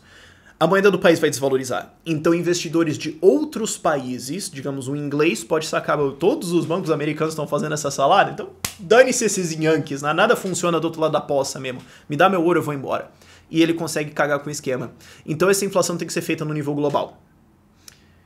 Que é o que foi tentado antes da crise de 1929, como a gente vai ver. Foi um cartel para fazer isso. E o outro jeito que os bancos podem tentar fazer essa cartelização é fazer, e se tivesse uma instituição governamental que diz quanto que a gente pode imprimir, e se a gente falir, essa instituição governamental vem e dá dinheiro pra gente. Então quer dizer que nós bancos poderíamos inflacionar infinitamente, ganhar uma puta grana em cima disso, os trouxa pagam a conta, e a gente consegue formar um cartel de bancos e todo mundo ganha dinheiro. E esta é a função de um banco central. Como a gente vai ver na segunda parte, a origem do Banco Central americano é precisamente essa. É uma agência estatal que permite a cartelização do mercado de bancos para que os bancos possam ganhar dinheiro sem ser ameaçados, especialmente os bancos grandes em nível federal, sem ser ameaçados pela competição dos bancos estaduais, que embora menores podiam causar grandes problemas aos bancos federais, e permitir que eles criassem dinheiro para todo lado e ganhassem uma puta grana sem se preocupar com muita coisa. E que, quando eles fossem à falência, justo por causa de problemas de ciclo econômico que vinham da reserva fracionária que aconteceu ao longo do século XIX, quando eles falissem, o governo chega lá e salva. Então o que acontece? Bancos, então, por proteção estatal, nunca podem falir, protegido por lei. Claro, todo mundo gostaria de ter um esquema desses, todo mundo reconhece que isso é crime, que isso não é minimamente eticamente defensável, mas é a origem histórica do Banco Central. Na verdade, o Banco Central em inglês é outra história, mas é porque o rei precisava matar um monte de gente, ele precisava de dinheiro, então ele fez um acordo com o banco, que é o seguinte, você me dá dinheiro, eu mato aquela galera, e eu obrigo todo mundo a usar suas notas, então você ganha dinheiro. Beleza, beleza. Essa é a história resumida do Banco Central em inglês. A gente vai ver isso mais profundamente na segunda parte. Mas, o que o Banco Central faz? Ele dá essa garantia, ele faz essa proteção para que os bancos não consigam sacar um do outro, ou ele impede esses saques, ou ele cria, como a gente vai ver na segunda parte, várias leis que impedem que as pessoas saquem. Foram criadas leis, só spoilerizando um pouco, mas foram criadas várias leis ao longo do século XIX, que é assim, não, você só pode sacar tanto por mês. Por quê? Porque os banqueiros estão tudo se cagando e foram lá falar, ô governo, por favor, me protege. O governo foi lá, claro. Foram criadas leis assim para impedir isso, ou para impedir que banco sacasse desse, ou que esses bancos não podem emitir notas, porque senão... Várias coisas assim para tentar proteger e cartelizar o mercado, não deu tão certo assim. Mas a função do Banco Central é falar, vamos salvar vocês, vamos garantir os depósitos, vamos emprestar uma aura de maior confiabilidade, porque a população vai ser enganada para essa marmelada de governo não garante, muita gente cai nisso ainda hoje, o pessoal não aprende, enfim. É bom que quando crasha, assim, a galera aprende alguma coisa, é educativo nesse sentido. Mas muita gente ainda hoje acredita que existe depósito e lastro o ouro do real e o governo garante. Tem gente que literalmente acredita nisso hoje. Fazer o quê? Então essa é a função do Banco Central. Proteger um cartel de bancos para que eles façam inflação e ganhem dinheiro pra cacete. E o que isso faz? Isso também cria um incentivo para que os bancos inflacionem mais. Então, um banco conservador vai ser punido por isso. No sistema de livre mercado, você vai ter o banco mais arrojado. Adoro essas palavras assim de investimento. Não é que o cara assim é loucão, ele é arrojado. Então ele vai ter uma reserva de 5% em ouro e vai jogar moeda pra caramba, mas ele sabe que ele corre um risco muito grave de falir. Do outro lado, você vai ter um banco mais conservador, um banco mais calminho, que o cara fala, olha, é o seguinte, vamos fazer uma reserva de 33%, um terço, certo? Para cada 3 que a gente tem impresso, a gente tem um de ouro aqui, a gente vai ganhar menos dinheiro no curto prazo, mas nós somos mais sustentáveis, se der um sustão, se der um corre geral, um barata voa, a gente vai ficar bem, e inclusive o que vai acontecer? Bom, todos esses bancos arrojados vão falir, ou boa parte deles, e os depositantes vão vir pra gente, então embora a gente perca dinheiro aqui no curto prazo e deixe de ganhar, no longo prazo as pessoas vão entender que a gente é mais confiável e a gente consegue ir ao longo das décadas e dos séculos. Os bancos hoje, os bancos que têm grandes histórias, né, o JP Morgan, o Rothschild, enfim, o Loeb faliu eventualmente, mas foi fundido por outras coisas, mas esses bancos que tiveram grandes, longas histórias são os bancos mais conservadores. Eles são premiados porque eles são os mais sustentáveis, eles são, num livre mercado, os mais confiáveis. Agora, se você cria uma proteção estatal e fala, olha, 10%, esse é o que você tem que ter de reservas. Acima disso, cara, você pode tocar o horror que a gente vai salvar você e não tem problema. Se você passar para baixo, aí o Banco Central vai obrigar a certas coisas, não vai te salvar, mas enfim. Isso vai fazer o quê? Isso vai fazer com que o banco loucão ganhe dinheiro, mas o banco conservador seja prejudicado. O que incentiva a loucura, incentiva baixos padrões de qualidade de crédito, porque você fala, vou emprestar pro cara, se ele me calotear, dane-se, o governo cobre, não tem problema. E ele premia mais inflação, ele premia mais alavancagem de moeda, mais piramidagem de moeda. Eu não tinha falado desse termo até agora, né? Mais piramidagem, né? Você fazer uma pirâmide invertida, mais dinheiro falso, né? Papeizinhos em cima de ouro. Então isso cria mais incentivos para você ter ciclos econômicos, mais incentivos para você ter o ciclo de boom e bust e crises no fim das contas. Mas agora, ok, tem um banco central, como é que um banco central operaria em cima desse sistema? Então em cima de um padrão ouro ainda. A coisa vai mudar um pouquinho para um padrão fiduciário, mas de maneira geral ainda é mais ou menos a mesma coisa. O ponto é, ele tem 3 operações, que não é exatamente uma operação, mas é uma coisa que ele pode fazer, que são os requerimentos de reserva, que é o depósito compulsório no Banco Central, as operações de redesconto, e redesconto é só uma palavra bonitinha para banco tomar dinheiro emprestado do Banco Central, e as operações de mercado aberto, que é quando ele compra coisas no mercado para dar dinheiro para bancos, de maneira geral, títulos de dívida do governo, é o que mais é feito, mas ele pode comprar várias outras coisas, ele pode comprar tua cadeira, se ele quiser, legalmente ele pode fazer isso, mas enfim. O ponto é, como é que funcionam essas operações? Primeiro, depósito compulsório. um banco central exige que seja feito um depósito dentro do banco. De maneira geral, eu estou falando assim mais no contexto do Banco Central americano, mas isso vale para praticamente todos os bancos centrais que existem, especialmente na época do padrão ouro.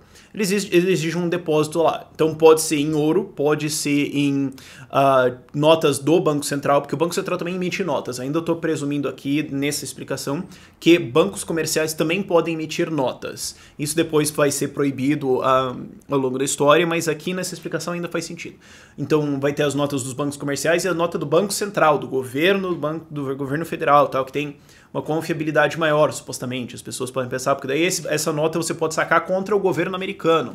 Então, tem a nota do banco, que você vai confiar lá no banco, pode ser aquela coisa, e do governo, que supostamente é melhor. Eu ia confiar, dependendo mais do caso, eu ia confiar muito mais no banco, mas enfim. Você pode ter em depósito lá no compulsório do Banco Central ouro, como eu falei, notas do Banco Central, títulos de dívida do governo podem ser aceitos dependendo do caso. Existia um sistema bancário colocado em 1870, salvo engano, em que você tinha que ter um... Não foi em 1870. Bom, não interessa. Acho que foi. Não interessa agora, isso vai ficar na segunda parte. O ponto é que ele obrigava que você depositasse títulos de dívida. Você tinha que ter títulos de dívida depositados, títulos de dívida do governo americano, para poder operar. Você tinha que ter um certo valor para cada valor que você ia operar depois, isso numa certa proporção. Então, se você quer ter 100 milhões de dólares operando, você tem que ter 10 milhões de dólares em títulos depositados lá, na época não era no Banco Central, mas com o governo, uma custódia, ou guardados, ou enfim, eu tenho que ter comprado, tem que ser portador, enfim. Isso aconteceu na época. Claro, na época isso era dado porque o cara que vendia esses títulos era um monopolista, que era o Jay Cooke, que era inclusive o cara que patrocinou a campanha política do secretário do Tesouro, mas isso é outra história. O ponto é, você tem que ter esse depósito dentro do Banco Central e isso vai limitar quanto dinheiro que o banco pode emitir. Aí você pensa, mas isso é um limite, que coisa bonita, que coisa legal. Só que historicamente não é colocado como um limite. Historicamente, inclusive, que foi o caso do Banco Central americano, a reserva média, esses dados vão estar mais certinhos na segunda parte, agora eu tô só lembrando, mas ela estava em, digamos, 25%, o Banco Central foi instituído com uma reserva em 20%, 10 anos depois era 10%, umas coisas assim. Então ele não é instituído para manter um padrão de reserva como já existe, um padrão de reserva maior do que já existe, mas para baixar esse padrão de reserva.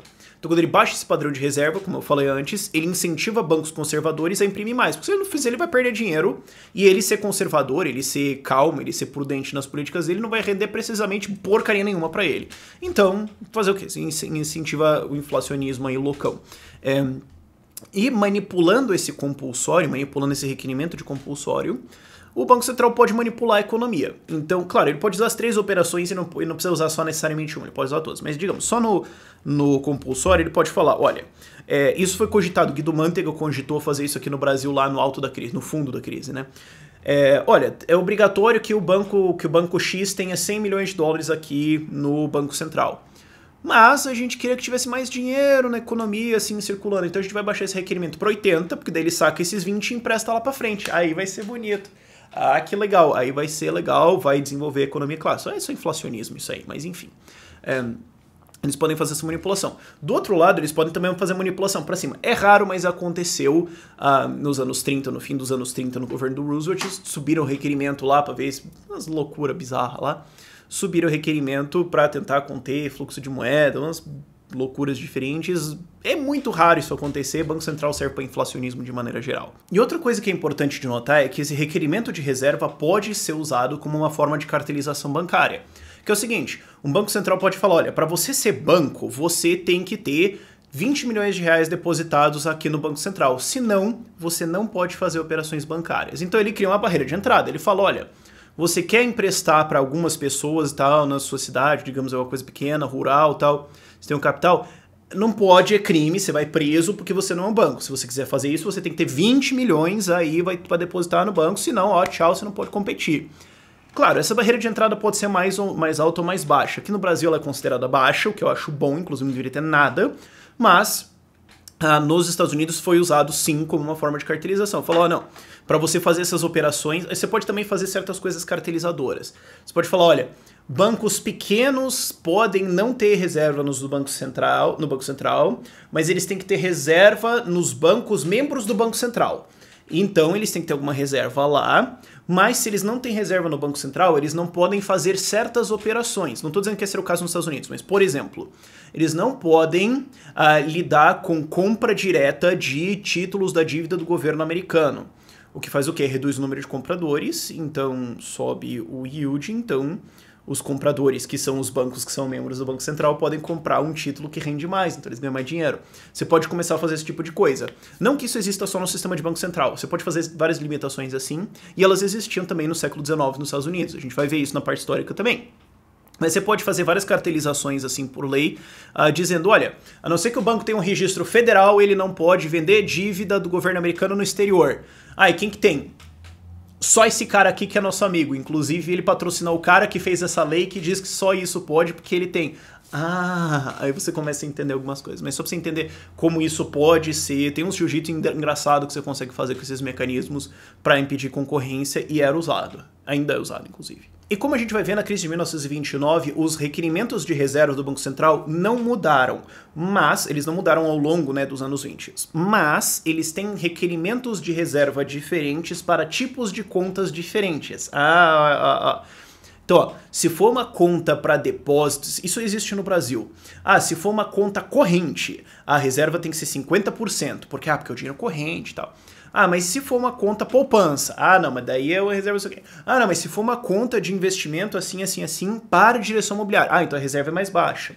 Então ele pode fazer manipulação para promover inflação, para promover criação de dinheiro, via ter requerimentos diferentes para tipos de contas diferentes, e o dinheiro sai de uma conta que tem um requerimento de 50% de reserva para uma conta que tem 3% de requerimento de reserva, e sem mudar a lei de reservas, você acabou de criar mais dinheiro via proteção do Banco Central. Que foi exatamente um dos processos que aconteceu ao longo da crise de 29. A gente vai ver isso, e é importante você ter essa base, porque o Murray Rothbard, no livro dele sobre a crise de 1929, ele explica isso como se fosse tipo, lógico, todo mundo sabe que o Banco Central funciona, né? Sabe, é meio colocado assim, então eu quis explicitar isso para ficar mais claro para todo mundo. E esses depósitos que são feitos, essas reservas, são colocadas no que é chamado de balancete, o balance do Banco Central, que é a ledger dele, é o livro, é o livro atuarial, o livro contábil de o que está acontecendo ali. Então, você deposita aqui, o Banco Central deve aos bancos, tanto. Bancos devem ao Banco Central, tanto. Isso é o balanço do Banco Central, isso é o quanto de ativos que ele tem depositado dentro do Banco Central. Note que eu não estou falando dinheiro ou ouro, eu estou falando ativos. Isso é basicamente qualquer coisa e ele pode inclusive chegar à conclusão que ele considera uma cadeira um ativo se ele quiser. Aí você pode falar, isso vai ser ridículo. Mas é um governo, não espere muita coisa dele. O ponto conforme coisas vão sendo depositadas dentro do Banco Central, ele permite que mais dinheiro exista do outro lado. Isso vai depender da proporção daquela conta, da reserva daquela conta em específico, e pode ser alterado ao longo do tempo, dependendo de como o dinheiro vai se comportar ao longo da economia dentro dos bancos. Mas o balanço do Banco Central é o conjunto desses depósitos e outras coisas que ele vai comprar, já explico com operações de mercado aberto, mas o balanço vai ser composto, em parte, desses depósitos compulsórios que vão depois permitir que exista mais dinheiro na economia. Então, se você quer ver, a quantidade de dinheiro da economia mudou, é só ver o balanço do Banco Central. Se o balanço do Banco Central subiu, se a quantidade de coisas lá dentro da lista de propriedades dele subiu em valor, então agora os bancos podem imprimir mais dinheiro, então agora vai ter crescimento de capital. Pode ser mais ou menos acentuado, mas você consegue ver claramente que foi quando o Banco Central aceita esse novo depósito, ele permite que novo capital seja criado. Então ele é um veículo de inflação. A segunda operação é, na verdade, colocada como se fosse um resgate, uma operação de emergência, mas na crise de 29, nos anos que antecederam a crise de 29, não foi usada como isso, que é a operação de redesconto. O que é uma operação de redesconto? Bancos centrais, eles têm um banco centralês, uma língua, que é desenhada pra você não entender o que está acontecendo lá. Porque se você entendesse, todo mundo ia ficar putaço e tocar fogo naquele troço. Então eles precisam ofuscar, ok? Redesconto é um jeito bonitinho de dizer pedir dinheiro emprestado do Banco Central. É só isso. E é um empréstimo com garantias. Então você está vendendo uma coisa para o Banco Central, você está colocando uma coisa em custódia temporária do Banco Central como garantia de um empréstimo que ele vai dar para você. E esse redesconto é uma taxa que se chama taxa de redesconto, que é o juro que ele vai cobrar em cima de você. Então, ao invés dele falar, eu juro pra você tomar dinheiro emprestado do Banco Central, ele fala, não, é a taxa de redesconto. Porque senão a galera vai sacar isso. Pô, escuta, peraí. Você pode tomar dinheiro emprestado do Banco Central? É. E ele queria da onde? Do mais absoluto nada. Ah, mas espera aí, o banco pode fazer isso ou não? É. Todo mundo ia ficar meio putaça, então eles tentam ofuscar que é isso que acontece. Mas o fato é, a operação de redesconto é colocada como algo mais emergencial para os bancos. Quer dizer, o banco está falindo. O banco está quebrando, está tendo uma corrida de bancos. Eu estou falando isso dentro de um esquema de padrão ouro, ok? Não em moeda fiduciária, que é o que a gente tem hoje. No esquema de padrão ouro, está tendo uma corrida no banco, a galera está sacando o ouro, ou eles estão querendo sacar o ouro, ou as pessoas estão aceitando notas do Banco Central. Porque eles falam, não, essa nota é mais confiável, aceita a nota do governo, não precisa ser ouro. E o banco percebe que fechou o tempo, a conta chegou, a carne esfriou, o churrasco acabou. Beleza. Ferrou. Socorro. Passa o telefone lá pro Banco Central e fala, socorro. E o Banco Central fala, bom, o que você tem? Ele fala, olha, eu tenho aqui um título de dívida do governo americano que vale $500 milhão. O Banco Central fala, não, beleza, ó, você põe em custódia nossa, a gente empresta $500 milhão para você, a gente já tem isso aqui impresso, guardado e tudo mais, vai chegar 3 camburão aí 3 horas da tarde para desembarcar o negócio, e você pode imprimir essas notas, você pode entregar essas notas para seus clientes e operar como você precisar. Claro, você pode fazer isso, ou você pode também ter operações de balanço simplesmente, não precisa ser notas físicas, é só que essa é mais claro assim para as pessoas entenderem. Ele pode também ter uma operação de mercado simplesmente. O banco, é muito normal que bancos tomem dinheiro emprestado um dos outros, tem muita gente que não sabe disso. E o banco precisa pagar o empréstimo, e se ele não pagar ele vai quebrar, ou se ele não pagar vão falar que ele é caloteiro, e daí a galera vai correr no banco e vai ser o fim do mundo. O banco liga pro Banco Central e fala, mano, socorro, manda dinheiro aí, e ele faz o empréstimo. Essa taxa de redesconto é o juro que vai ser pago em cima desse empréstimo, e teoricamente, assim, no ideal, no mundo bonitinho que muitos economistas defensores de Banco Central falam, essa taxa é para ser meio punitiva. Ela é para ser o seu último recurso, para você não ficar acostumado a pedir socorro 3 vezes por dia. É para ser assim um desincentivo, é para ela ser não autossuficiente, que se torna um barco salva-vida que não cabe ninguém, mas não baixo o suficiente que todo mundo que vira zona, certo? Então, você vai custodiar essa coisa com o Banco Central, ele vai emprestar o dinheiro para você, e esse dinheiro, de maneira geral, é emprestado em curto a médio prazo. 3 meses, 6 meses, 9 meses, 1 ano, overnight, 1 semana. Você tem vários. Hoje você tem 1 bilhão de operações, dependendo se o cara é brother ou não, ele consegue um empréstimo de 23 dias e 14 horas. Enfim, nada é impossível realmente quando o cara tá desesperado. Se bem que eu não vejo motivo para fazer isso, mas enfim, é só eu sendo exagerado. O ponto é, ele vai fazer isso de maneira geral num curto prazo para ter um salvamento ali, para cobrir algum problema. Essa que é a ideia da taxa de redesconto e a ideia do Banco Central como um salvador. Isso tem 2 problemas. O primeiro é que isso cria uma situação onde o banco é, de novo, incentivado a fazer zoeira, a emprestar mais, a correr mais risco, a inflacionar mais a base monetária, a criar mais ciclos econômicos, porque ele sabe que vai ter um salvador final, e que esse salvador final tem uma árvore mágica de dinheiro que ele cria dinheiro de onde ele quiser. E, bom, de onde ele quiser, porque esse bem que é custodiado, né, de maneira de dar um título de dívida americano, mas pode ser qualquer coisa, vai pro balanço do Banco Central, o Banco Central imprime o dinheiro aqui pro cara, passa para ele, o cara paga de volta, ele elimina o dinheiro e devolve o título, ou sei lá, o título expira, enfim, isso pode acontecer de vários jeitos diferentes. É por isso que se você pegar o gráfico da base monetária americana, da base monetária não, do balanço do Banco Central americano durante a crise de 2007, 2008, você vê aquele TOF reto para cima, que foi operações de redesconto e outras coisas assim. Bailout é uma coisa um pouco mais complicada, mas de maneira geral uma operação dessa, assim, você teve um bailout lá em cima, mas você tinha também várias operações acontecendo ali de redesconto dos bancos tentando imprimir coisa, e daí o balanço pode fazer certos zigue-zagues bizarros, pode fazer uns chop-chop louco, e aí você consegue entender exatamente mais exatamente o que está acontecendo ali. Não é porque o Banco Central resolveu imprimir dinheiro, não é necessariamente, mas às vezes é. Às vezes é porque ele simplesmente imprimiu. Pode acontecer. Mas isso é colocado como um resgate. A questão é que quem decide a taxa de redesconto é o Banco Central. Bom, é o presidente do Banco Central, mas não é necessariamente ele que decide. O presidente pode simplesmente falar, é para ser tanto, e se não for, tua família some, sei lá. Não existe essa... eu acho uma fantasia muito massa essa ideia de que existe um Banco Central independente. Não, existe um Banco Central que vai ser decidido, que as políticas vão ser decididas pelo presidente do Banco Central e pelo legislativo do país. E dá pra comprar esses caras. Ele não é empresa, ele não tem que responder, ele não tem que concorrer, isso não existe. Então ele pode fazer várias coisas, não é assim, ele vai pensar no que é melhor, pô. É um político. E esse político pode falar, o seguinte, a gente pode querer desenvolver a economia e colocar uma taxa de redesconto baixa. Porque a taxa, digamos que a taxa de juros comercial é 6%. Ou então a taxa de redesconto tem que estar assim em 7, 8. Porque senão o que vai acontecer? Se ela tiver em 3 e a taxa comercial tiver em 7, o banco vai sacar uma coisa, vai falar, pera, ó, eu vou redescontar, eu vou tomar emprestado do Banco Central tudo que eu puder na minha vida e vou emprestar esse dinheiro pra galera, porque eu tomo do Banco Central 3 e empresta 7, pô, eu vou embolsar 4. Joia pra caramba.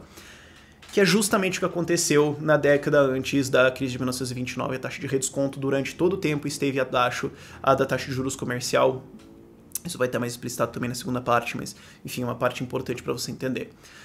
Isso também pode ser feito, claro, numa moeda fiduciária, e isso pode ser feito para salvar o banco, porque daí a moeda fiduciária é uma moeda exclusivamente emitida pelo governo, então isso simplesmente autoriza o banco a, momentaneamente, emitir mais moeda. Ele pode simplesmente colocar dígitos lá e colocar, e depois eles se acertam lá atrás. Daí você não precisa necessariamente ter impressão, entrega de notas e tudo mais, porque no sistema de moeda fiduciária toda moeda é impressa pelo governo também, então dane-se. Mas isso pode ser usado, só que eu estou falando no contexto de reserva de ouro, porque crise de 1929. Vamos lá, próxima operação. A terceira e última, que não é a última, tem uma quarta operação, mas essa quarta não existia em 1929. A terceira é as operações de mercado aberto. Isso é um jeito bonitinho, nossa, Fed speak pra caramba, banco centralês pra dizer controle de preços. Nomeadamente, controle de um preço muito importante, a taxa de juros comercial. Que é o seguinte, essa é uma das funções do Banco Central, controlar a taxa de juros. Quando dizem lá, olha que coisa mais soviética, aliás, né? O Comitê de Política Monetária, você já pensa um monte de cara com aqueles uniformes soviéticos, né? Com a música patriótica atrás, assim, você já pensa isso, né? O Comitê de Política Monetária se reuniu em algum prédio lá que não serve pra nada e decidiu qual é a taxa de juros no Brasil. Os filhos da mãe não conseguem entregar uma carta! Correio não consegue entregar uma caneca sem quebrar essa caneca. Você acha que os incompetentes vão conseguir decidir qual é a taxa de juros? Mas tá, bom, é para isso que serve uma operação de mercado aberto. Tá. O que é isso? Como eu falei, bancos costumam tomar dinheiro emprestado um do outro. Isso é considerado a taxa intrabancos, eu já falei disso no vídeo passado também. Existem várias medidas de taxa intrabancos, internacional, nacional, especial, o que você quiser. Você pode criar um dado do que você quiser hoje, basicamente. Mas existe a taxa que é a taxa mais simples que eles vão emprestar um para o outro de emergência ou que eles vão emprestar do Banco Central. E o que o Banco Central pode fazer? Bom, raciocínio. Oferta e demanda. Se tiver mais dinheiro, o juro baixa. Se tiver menos dinheiro, o juro sobe. Então, se o Banco Central quer manipular a taxa de juros no mercado, se ele só colocasse... Isso que é a coisa, porque você vê como os caras são desgraçados. O planejador central sabe oferta e demanda, é só que ele não liga. No caso do Banco Central, ele liga, porque eles entendem como é que isso funcionaria. Se o Banco Central simplesmente ordenasse que a taxa de juros fosse uma, o que ia acontecer? Se ele ordenasse, a taxa de juros está 3, eu ordeno que seja 2. Os bancos vão falar, bom, então eu vou perder dinheiro, né, pô? Por que eu vou emprestar 2 quando eu posso emprestar 3? Tá louco, governo? Vai tomar banho, o que você bebeu? Sai daqui. Então não ia funcionar. Ou se o governo, mesmo que se o governo forçasse, ia ter mercado paralelo, ia ter todo tipo de coisa, não ia ser resolvido. E se ele colocasse uma taxa de juros acima, bom, aí até ia ser respeitado, mas até os bancos iam adorar, falar, bom, eu queria emprestar 3, né, mas o governo falou que tem que emprestar 4, então beleza. Mas o que vai acontecer? Vai começar a ter mercado paralelo, vai ter gente emprestando dinheiro paralelamente a juro mais baixo, porque o mercado sempre vence. Então, o Banco Central, os governadores, os planejadores centrais, os totalitários, eles entendem que, nesse caso, não funciona o decreto governamental. Tem que ser por oferta e demanda. Tem que alterar a quantidade de dinheiro em circulação. Então, a operação de mercado aberto é um jeito de dar dinheiro para banco, para aumentar a oferta de moeda, para baixar o juro. É isso. Aí você fala, mas por que esse nome operação de mercado aberto? É porque assim, você pode pensar, bom, se o Banco Central vai imprimir dinheiro e dá para banco para baixar o juro, esse filho da mãe pode escolher para que banco ele vai imprimir. E daí ele vai imprimir para o amigo dele, ou ele pode direcionar, e isso não é bom. Quer dizer, tudo até agora, tudo bem. Ele imprimir dinheiro é loucura, tal, distorcer, controle de preço, beleza. Mas daí se o cara escolher o cara que vai ganhar, aí não dá. Só pode ser o cartel que ele escolheu, não especificamente. Cara, o duplo padrão é tão bizarro em banco centralês que é difícil de entender às vezes. Mas o que ele faz? Ele tenta fazer uma seleção aleatória. Então, o que ele fala? Ele faz uma operação de mercado aberto. Ele vai comprar cegas. Ele vai falar, olha, estou comprando títulos, eu não sei quem está me ofertando, estou simplesmente comprando, ele pode comprar de novo, o que ele quiser, uma cadeira até se ele quiser. De maneira geral são títulos de dívida do governo americano, aqui no Brasil são títulos de dívida do governo brasileiro, mas enfim. Agora o Banco Central americano está comprando a hipoteca, ele tá comprando o título, o Banco Central Europeu está comprando título de dívida de empresa ou de outros governos, o Banco Central Suíço está comprando ações do governo americano, é um negócio assim... Cara, o que vocês estão fazendo? Mas enfim, eles podem comprar o que eles quiserem, de maneira geral, títulos. E ele falou, ó, tô comprando título por preço tal. Se alguém quiser me vender, eu compro. Não sei, ó, não sei. Você quer vender? Ó, beleza, pau, tal dinheiro. Ah, era aquele cara que eu não gosto, beleza. Então eles fazem isso. É uma operação de mercado aberto no sentido que é vendido às cegas para não direcionar o dinheiro. A ideia é simplesmente aumentar a liquidez, ó, outro banco centralês, aumentar a liquidez, aumentar a quantidade de dinheiro fácil que está fluindo na economia para que a taxa de juros vá para o chão. E assim eles manipulam a taxa de juros, é isso que é acertar a Selic. Quando eles falam, vamos acertar a Selic, ou vamos acertar a Federal Funds Rate, ou a taxa de juros de maneira geral, o que eles estão dizendo é, quanto mais ou menos o Banco Central vai imprimir de dinheiro do nada, que ele vai criar, ele vai escrever no balanço dele lá, o João da Silva aqui, mais 1.000 porque ele me deu um título, então eu ponho o título aqui e mais 1.000 para ele. Mas título é o quê? Esse título é o que o governo americano emitiu. Beleza, tá bom, né? Essa é a operação assim, então o Banco Central vai expandindo a quantidade de dinheiro dele. Só que, reserva fracionária, então o que acontece? Ele pega o título por 1.000, escreve lá no balanço dele, tenho 1.000, João 1.000, beleza, balançou, né, 0, ok. O João pega 1.000, coloca no banco dele, e ele pode piramidar isso lá pra frente, para imprimir, sei lá, 10.000. Então isso é uma operação que aumenta e muito a quantidade de crédito disponível. Nos Estados Unidos foi uma impressão aí de 700 milhões de dólares ao longo dos anos 20, especialmente 22 até 29. Foram impressos, foram criados dentro do Banco Central 700 milhões de dólares, é um pouquinho mais, se não me engano é 729 milhões de reais.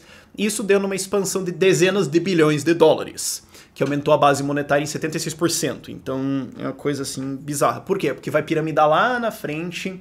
Se não me engano, a taxa era a coisa 1 para 40, assim, a cada $1 criou. Era 3%, mais ou menos 3% de reserva, 3, 4%, alguma coisa assim. Que é a reserva efetiva, né? Desse dinheiro que entrou na economia e criou um novo dinheiro. Então, não tô lembrando o número de cabeça agora, mas provavelmente alguém fez a conta para mim. Obrigado. Não é relevante agora, isso vai estar na segunda parte. Então, numa operação de mercado aberto, ele pode fazer isso, aumentar a quantidade de dinheiro em circulação, baixar a taxa de juros e manipular a economia, ajudar ela a acelerar ou desacelerar. Gente, isso é um controle de preço. O governo não consegue controlar o preço da carne, do leite, da carta, dos salários, ele não consegue controlar o preço de nada. A taxa de juros não é exceção. E quando controla isso, dá crise. E por último, a gente tem a quarta operação, que não é tecnicamente uma operação, isso foi parido recentemente, né? Isso foi um parimento bizarro lá do Banco Central japonês, depois importado pelo governo americano e governo europeu agora, que é o Quantitative Easing, que é mais ou menos uma operação de mercado aberto que eles dizem que depois a gente desfaz. Que é o seguinte, bom, digamos que você quer imprimir dinheiro. Você já jogou o requerimento de reserva no lixo, já tá no chão, nem existe, ninguém leva mais a sério esse troço, tá bom. Taxa de redesconto, você não quer baixar, também assim, você pode balancear a taxa de desconto no operação de mercado aberto. No fim das contas, não muda muito, assim. Muda que na taxa de redesconto você consegue direcionar, mas o banco tem que vir pedir para você. Você não pode falar, vamos... Não, o banco tem que vir pedir. Na operação de mercado aberto, o cara inicia. Mas digamos, na operação de mercado aberto mesmo, você já jogou a taxa para 0, ou até para negativo, como aconteceu no Japão, como aconteceu na Suíça. Você joga a taxa para negativo, ao ponto em que quando essa taxa chega no comercial, né, porque eu tô falando taxa entre bancos, quando essa taxa chega lá pro cliente, você e eu, e ela fica negativa, você fala, bom, então eu saco o dinheiro e guardo em casa, porque se eu guardar na minha conta, eu perco 0,1% ao ano. Se eu guardar em casa, eu não perco nada, então eu vou guardar em casa. Então, abaixo disso, a taxa se torna inefetiva. Você não consegue mais... Você até consegue, se você fizer umas leis loucas, o Estado sempre consegue fazer uma loucura se ele quiser, mas não funciona muito bem. Então você precisa de um novo jeito para imprimir dinheiro. Isso não operou na crise de 1929, como eu falei, é uma criação recente, mas já que a gente já está aqui, vamos ali só para entender quantitative easing, pode ser? Que o Banco Central fala o quê? Olha, se eu fizer mais operação de mercado aberto aqui, a taxa de juros vai continuar caindo, não funciona. Mas eu quero dar dinheiro para os bancos emprestarem para as pessoas, e eu já sei que a operação de mercado aberto já zerou. Então vamos fazer uma operação que é o seguinte: eu não vou comprar permanentemente numa operação de mercado aberto esses títulos de você. Eu vou tomar emprestado. Então a gente faz uma operação que é o seguinte. Eu, Banco Central, vou comprar esse título de você. No caso do Banco Central americano, foi títulos da dívida americana. Banco Central japonês também. Banco Central europeu começou a comprar título de corporação também, porque não tinha dívida suficiente. Cara, não tinha dívida suficiente na Europa para tudo que o Banco Central europeu queria comprar. Esse é o nível de impressão que os caras querem fazer. Os caras têm dívida para comprar da Itália, da Espanha, de Portugal, todos esses países esculhambados, que é uma desgraça, e não tinha dívida suficiente para comprar. Teve que comprar dívida de empresa também. Tá. Mas ele falou, ó, você me dá esse título de dívida aqui, e eu te dou um dinheiro agora, que você vai super jogar na economia, e isso vai super ajudar a economia, ela vai crescer pra caramba. E depois, daqui a uns anos, você vai tirar esse dinheiro e vai me dar e eu te devolvo o seu título, é uma troca. Mas, quando eu te dei o dinheiro, a economia vai crescer. Mas quando a gente destrocar, a economia não vai cair. Sabe qual é a lógica disso? Nenhuma. Como é que você quer que eu justifique isso? Não tem como. Mas eles estão fazendo. Inclusive foi feito isso acima de 10 trilhões nos últimos anos aí. Então, é um negócio bem único. É bem único que os caras conseguiram fazer com esse tipo de operação. E claro, isso foi tudo para o mercado financeiro. Por isso que você tem hoje Dow Jones, quase 25 mil pontos já, 26 mil, sei lá. Parecendo Bitcoin essa porcaria, não tem lógica Dow Jones. Bolsas todas subindo, retorno de títulos de dívida todo no chão, porque acontece? Os bancos venderam para o Banco Central, então eles querem comprar novos títulos de dívida. Então o número de compradores sobe, então o juro cai. Simples. Então juros de dívida caindo para todo lado, só que isso também funciona como um controle de preço indireto, porque isso faz com que o juro de títulos caia. E o que acontece quando o preço de alguma coisa que é amplamente consumida cai? Essa coisa é mais consumida. Quando isso é crédito, isso é a capacidade do governo se endividar, ele vai se endividar mais. Então isso tem financiado a dívida dos governos nos últimos aí, desde que foi lançado, né? Eu não lembro exatamente o ano do Quantitative Easing 1, mas desde que foi lançado isso ajudou governos da Europa, Estados Unidos e Japão a se financiar. Mas, como o mercado de títulos é um mercado internacional, quando baixa o juro do título americano e do título europeu, o que acontece? Bom, o cara fala, bom, eu quero comprar título com retorno, então eu vou lá comprar o do Brasil, né? Tá rendendo, sei lá, 10%, pode ser. O Brasil é zoado, mas aqui não dá mais dinheiro, então vou ter que ir lá. Então, por mais que esses bancos não estejam comprando títulos do governo brasileiro, eles têm um efeito crowding out. Eles entram no mercado e aumentam o número de compradores, e os compradores que querem um grande retorno têm que ir para outro mercado. Crowding out, você está enchendo o lugar, expulsando alguém por puro volume, e isso ajuda outros governos a se financiarem. Só que a gente sabe que isso é insustentável. Então isso premia que governos se endividem muito além do que eles conseguiriam normalmente, porque a taxa de juros está artificialmente baixa, mas quando esse quantitative easing for invertido, supostamente, né, porque eles dizem que vão fazer isso, mas até agora é só falação. Quando isso for invertido, a taxa de juros vai subir, ou tanto que ela desceu, ela vai voltar. E todos esses governos que se endividaram muito mais do que deveriam vão ter que pagar agora, vão ter que refinanciar essa dívida em juros muito mais altos. E aí vai torcer o rabo, cara. E aí vai doer. Mas, né, no longo prazo, segundo o John Maynard Keynes, estamos todos mortos, então tem que pensar só no agora. A gente consegue ver que isso deu muito certo até agora, né? Uma loucura isso. Isso encerra basicamente como bancos centrais funcionam. É um resumão, você pode estudar muito mais sobre isso, tem um mundo de coisas que você pode para estudar específicos e tudo mais, mas é isso aí dentro de um regime de padrão ouro e também aplicável para moeda fiduciária. Resta a gente só entender qual é a diferença para uma moeda fiduciária, que é, bom, é quando o governo fala, não vai ter padrão ouro não. Ele fala, olha, é o seguinte, eu quero imprimir e o ouro não me deixa, porque o ouro é um freio. Isso que é uma coisa legal. Esse é um argumento que eu vi pela primeira vez o Stefan Molyneux fazendo, mas é um argumento do Ron Paul, um argumento da escola austríaca. Ouro é paz. Por quê? Porque se um governo quer fazer guerra, ele precisa pagar soldados, ele precisa pagar armas, ele precisa pagar um monte de coisa, é caro pra caramba. E se ele quer fazer uma guerra grande, tipo uma Primeira Guerra Mundial, vai ser caro, que vai ser um diabo isso aí, cara. Nossa senhora. E ele vai ter que subir impostos na população, mas a população não vai curtir muito essa história. Então o governo pode fazer o que governos sempre fizeram ao longo da história da humanidade, especialmente na era da moeda metálica mesmo, inflaciona, frauda a moeda e dane-se. Só que, se um governo em guerra, digamos, a França e a Alemanha estão em guerra, mas os Estados Unidos não estão, o que vai acontecer? O franco e o marco vão desvalorizar em relação ao ouro, Quem tem essas moedas vai sacar o ouro desses países para países que estão em paz ou países que não estão envolvidos nessa guerra. E esses países vão quebrar. Então, se eles entrarem numa guerra muito grande, eles vão falir.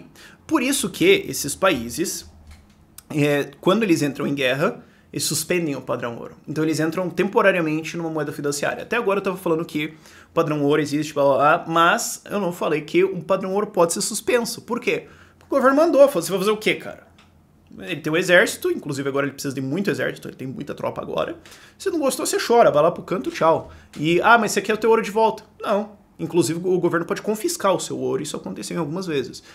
O Roosevelt fez isso em 1933, não foi por causa de uma guerra, mas enfim. Eles podem fazer isso. E o que o ouro faz para conter? Ele acaba forçando o governo a estar travado no padrão ouro, e quando o governo volta, porque ele vai então sair para um padrão de moeda fiduciária, parar de usar o ouro e imprimir moeda. Ele vai desvalorizando. Quando ele voltar, ele vai ter que voltar num padrão inflacionado. Isso vai dar um problema para ele. Ou se ele voltar no padrão anterior, bom, então agora a moeda está muito valorizada em relação ao ouro no câmbio que o governo dá. Na verdade, o ouro vale muito mais do que isso, e saca todo o ouro, o governo quebra. Então ele vai ter que aceitar a inflação depois. Dá um problema. E se as pessoas sentirem isso, inclusive, porque você fala, mas se o governo suspendeu o padrão, dane-se, né? Tudo bem, mas raramente guerras surgem do nada. Se a população começa a sentir que vai ter uma guerra, eles falam, olha, se tiver uma guerra, não precisa ser a população geral, investidores inteligentes. Pode dar uma guerra, né? Pode. E se der, eles vão suspender o padrão ouro. Então vamos sacar agora. Se isso for feito antes da guerra, isso pode quebrar o país ou grandes bancos antes da guerra, o que pode impedir o negócio. O ouro é um freio contra a expansão estatal. E um país vai sempre ter que manter a sua conta balanceada, vai sempre ter que se manter certinho, porque se ele gastar mais do que ele tem, do que ele consegue arrecadar, ele vai ter que imprimir dinheiro. Ou ele vai ter que pegar em dívida. Se vai ter que pegar em dívida, vai começar a se preocupar. Vai ter que tomar em dívida dos outros, isso pode desvalorizar a moeda dele. Se ele rodar déficit, a moeda desvaloriza. Se a moeda desvaloriza, ele tem que mudar o preço em relação ao ouro, ou vão sacar o ouro e o governo quebra. Ouro é um freio de governos. E por isso que governos odeiam ouro. Então, o que é a moeda fiduciária? É quando o governo fala, dane-se. Tem esse ouro aqui que me freia, tal, que os estrangeiros podem sacar, e isso pode ser um comprometimento do país, a soberania. É só um argumento para tentar imprimir mais. Ele falou o seguinte, nós não vamos mais redimir os saques em ouro, e dane-se. Aí você fala, bom, beleza, então o que eu faço com os meus dólares? Bom, nada, agora eles não têm valor, você foi caloteado, o governo efetivamente caloteia todo mundo. Aí ele faz, bom, mas vamos fazer minha moeda se valorizar. A primeira coisa que eu posso fazer é passar uma lei, estilo Império Romano, dizendo, olha, todo mundo dentro do meu país tem que usar a moeda que eu estou emitindo, senão eu mando prender, eu mando matar. Se torna um crime, lei de curso forçado, o que força a sua moeda a ser usada. Então o que acontece? A população usaria uma moeda melhor se eles pudessem. Ela está sendo desvalorizada, porque ela vai ser impressa pelo governo, vai tomar dívida, vai fazer manipulação, vai fazer o que ele quiser, e a população vai pagar a conta. Se tivesse um sistema livre de moedas, eles usariam um outro, o governo ia quebrar, então ele precisa coagir a população. Então isso é a moeda fiduciária. É, claramente falando, o roubo da população. É você criar um novo imposto que se chama imposto inflacionário. Você precisa criar dinheiro, você precisa tomar dinheiro emprestado, você precisa fazer um monte de coisa. Você faz e vai inflacionar a moeda e a população que se dane. Se eles não gostarem, eles que se danem. Não tem o que fazer. E isso pode ser problemático se você só sair do padrão ouro e outros não saírem. Seu país pode perder a reputação, pode ter um problema. Agora, se todo mundo fizer o favor de quebrar mais ou menos junto, como aconteceu no pós-crise de 29, todo mundo pode olhar um pro outro e falar, partiu imprimir? Partiu imprimir. Se o marco, o franco, a libra e o dólar saem ao mesmo tempo do padrão ouro, que foi o que aconteceu, você vai sacar o quê? Para cruzeiro brasileiro? Você fala, pensando bem, cara, eu tenho um marco aqui, eu consigo trocar ele para as moedas de países desenvolvidos e tá bom, né? Tudo bem, eu posso manter um ouro aqui em reserva também, que daí eu posso ir para outros países, beleza? Mas se eu opero aqui, até dá para operar. O cara vai ser roubado via efeito Cantillon? Vai. Mas ele não tem o que fazer. Falando muito claramente, a moeda fiduciária é um sistema de roubo sistematizado. É um sistema de inflação onde os últimos recebedores são obrigados a transferir dinheiro para os primeiros, que são as pessoas mais afiliadas ao governo. Não é surpresa que toda vez que um governo adota um sistema de moeda fiduciária, eu não gosto de usar esse argumento de esquerda, mas a desigualdade sobe. Os pobres empobrecem e os ricos enriquecem pra caramba. Porque os ricos estão, de maneira geral, mamando nas tetas do Estado. Para o Estado chegar nesse nível de moeda fiduciária, ele já tá grande pra caramba. São os caras que vão ganhar dinheiro à custa das outras pessoas. Português, claro, no Brasil. A dona Filomena, que economiza dinheiro lá no potinho de café dela, escondido, enterrado embaixo da casa de madeira dela. O dinheiro dela desvaloriza para algum cara conseguir um empréstimozão gigantesco lá no BNDES. Na prática, a dona Filomena tá pagando imposto pro ricão amigo do governo. É isso que acontece. Isso que é a moeda fiduciária.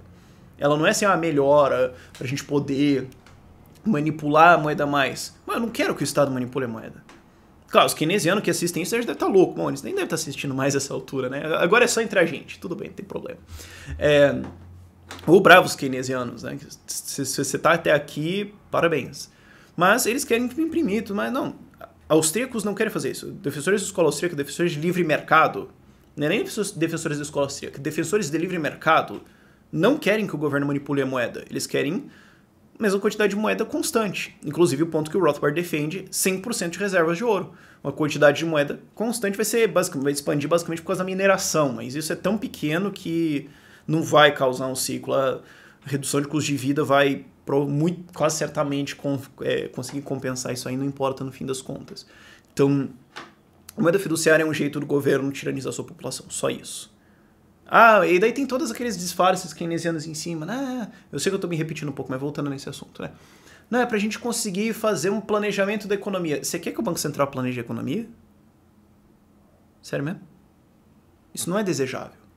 O que a gente tem que ter é, de volta, o sistema de padrão ouro 100% reserva.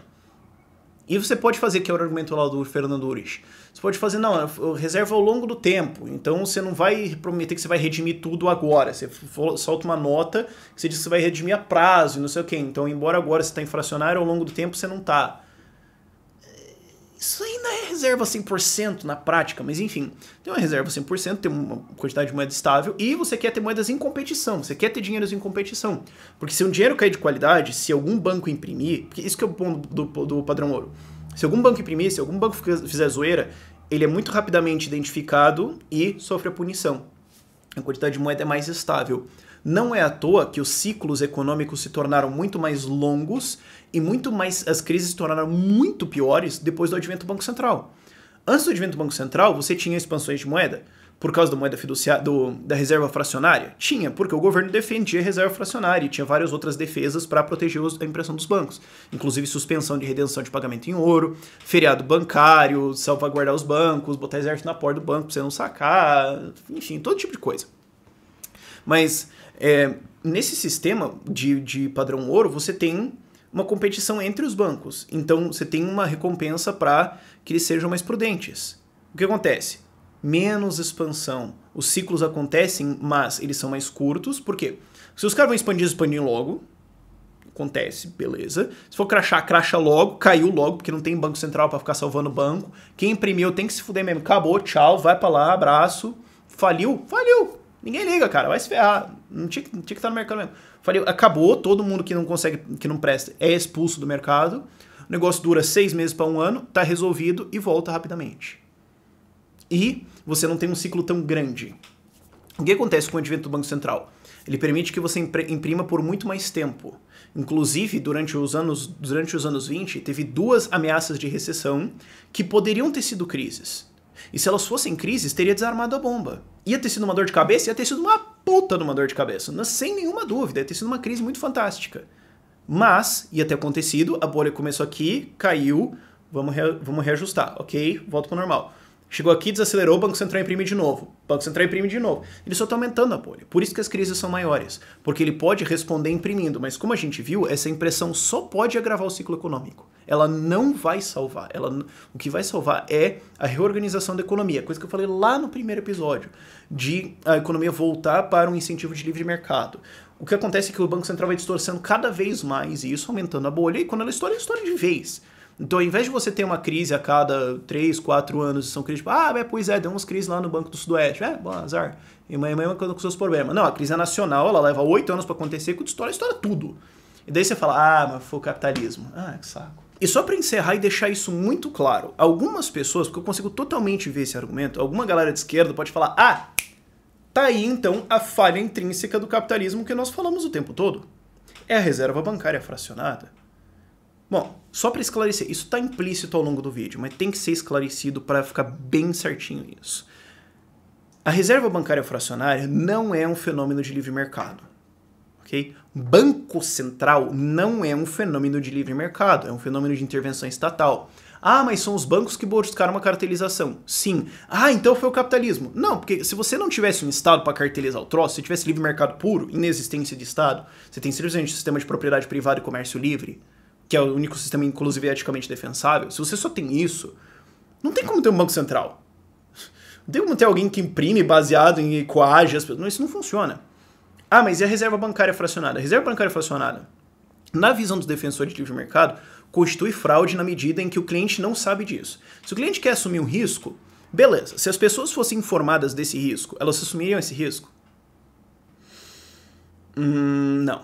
Esse é o argumento que o Rothbard coloca. Ele fala, tem algumas pessoas que podem dizer, mas as pessoas sabem. Não, o público não sabe. O público não está informado disso. O público não tem ciência do que eles estão participando. Eles estão sendo enganados. Esse é o ponto que eu defendo.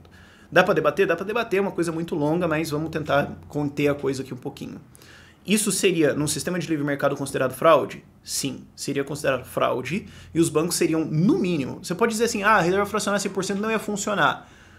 Eu até concordo que você não conseguiria praticar isso 100%. Ainda teria gente que conseguiria burlar, ainda teria alguns problemas, sim, tudo bem. Agora, no passado isso é relevante, porque já foi. Agora, hoje, a gente tem tecnologias como Bitcoin, a gente tem blockchain, a gente tem transparência de quantas moedas existem, a gente tem transparência da base de qual é a reserva de qual banco, a gente consegue fazer isso. Quanto maior a informação, mais a fraqueza desses bancos que fazem alavancagens é exposta. Tanto que a maior paranoia da galera do Bitcoin é que alguma empresa de investimento, alguma exchange esteja alavancada e não esteja solúvel. E quanto mais transparência você tem no mercado, mais difícil é fazer isso. E o que acontece? Essa transparência não existiu ao longo do século XIX e XX, justamente porque os bancos foram lá no governo e pedir governo, olha só, mas que coisa ridícula. Eu vou ter que me explicar para meus clientes? Não, eu tenho que ter. E foram conseguindo proteções assim desse tipo.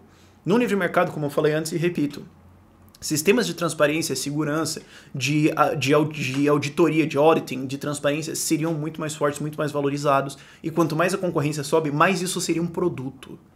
Porque quando você tem assim 2 bancos, beleza, você tem até um sistema econômico muito simples, então não dá pra pedir nada, né? Pô, não tem nem ar-condicionado, digamos. Agora, quanto mais você tem concorrência, mais tem bancos, mais tem tecnologia, mais tem competição, mais o banco fazer uma propaganda da reserva dele se torna um produto. Falar, a gente paga um pouquinho menos de juros. Pois é, mas a nossa reserva é 80%, um banco confiável. Aquele outro banco poderia ter isso. Inclusive, isso seria belo e moral, porque você pode ter o direito de falar coisas sobre o seu outro concorrente. Hoje, no sistema atual, se você falasse isso, outro banco ia te processar por difamação, que é ridículo. Mas, enfim, que seja claro. Reserva fracionária não é um fenômeno de livre mercado, é um fenômeno que depende fortemente do Estado para se defender. O sistema de competição elimina isso muito, vai na direção de eliminar, não tem como eliminar completamente, porque não existe perfeição no mundo, né? Nenhum anarcapitalista defende perfeição, não sei de onde que tiraram isso, mas vai tender a corrigir essas imperfeições, vai tender a fechar esses spreads conforme o número de competição aumenta. E, repetindo, e eu não sei como o maluco não consegue entender isso às vezes, Banco Central não é um fenômeno de livre mercado, é um fenômeno de intervenção estatal. O Banco Central é uma dinheirobras cuja função é controlar o preço do dinheiro. Isso é intervenção estatal. Então, por este vídeo é isso. Espero que você tenha gostado, espero que tenha sido educativo. Se você gostou, considere ser um doador do canal. Os links para doação estão lá embaixo, que é especialmente o Padrinho, onde você pode se tornar um doador recorrente do canal. Também tem vários benefícios, está tudo explicado lá. E, como eu falei no começo do vídeo, a gente vai colocar só a parte final faltando sobre comércio internacional e por que ele é benéfico e porque protecionismo é maléfico em todas as possibilidades. Isso vai sair num vídeo extra domingo que vem. Vai ser um vídeo mais curtinho, mas também esse assunto separado eu achei que seria melhor fazer assim. Mas por este vídeo é isso, obrigado pela sua atenção e tchau, tchau.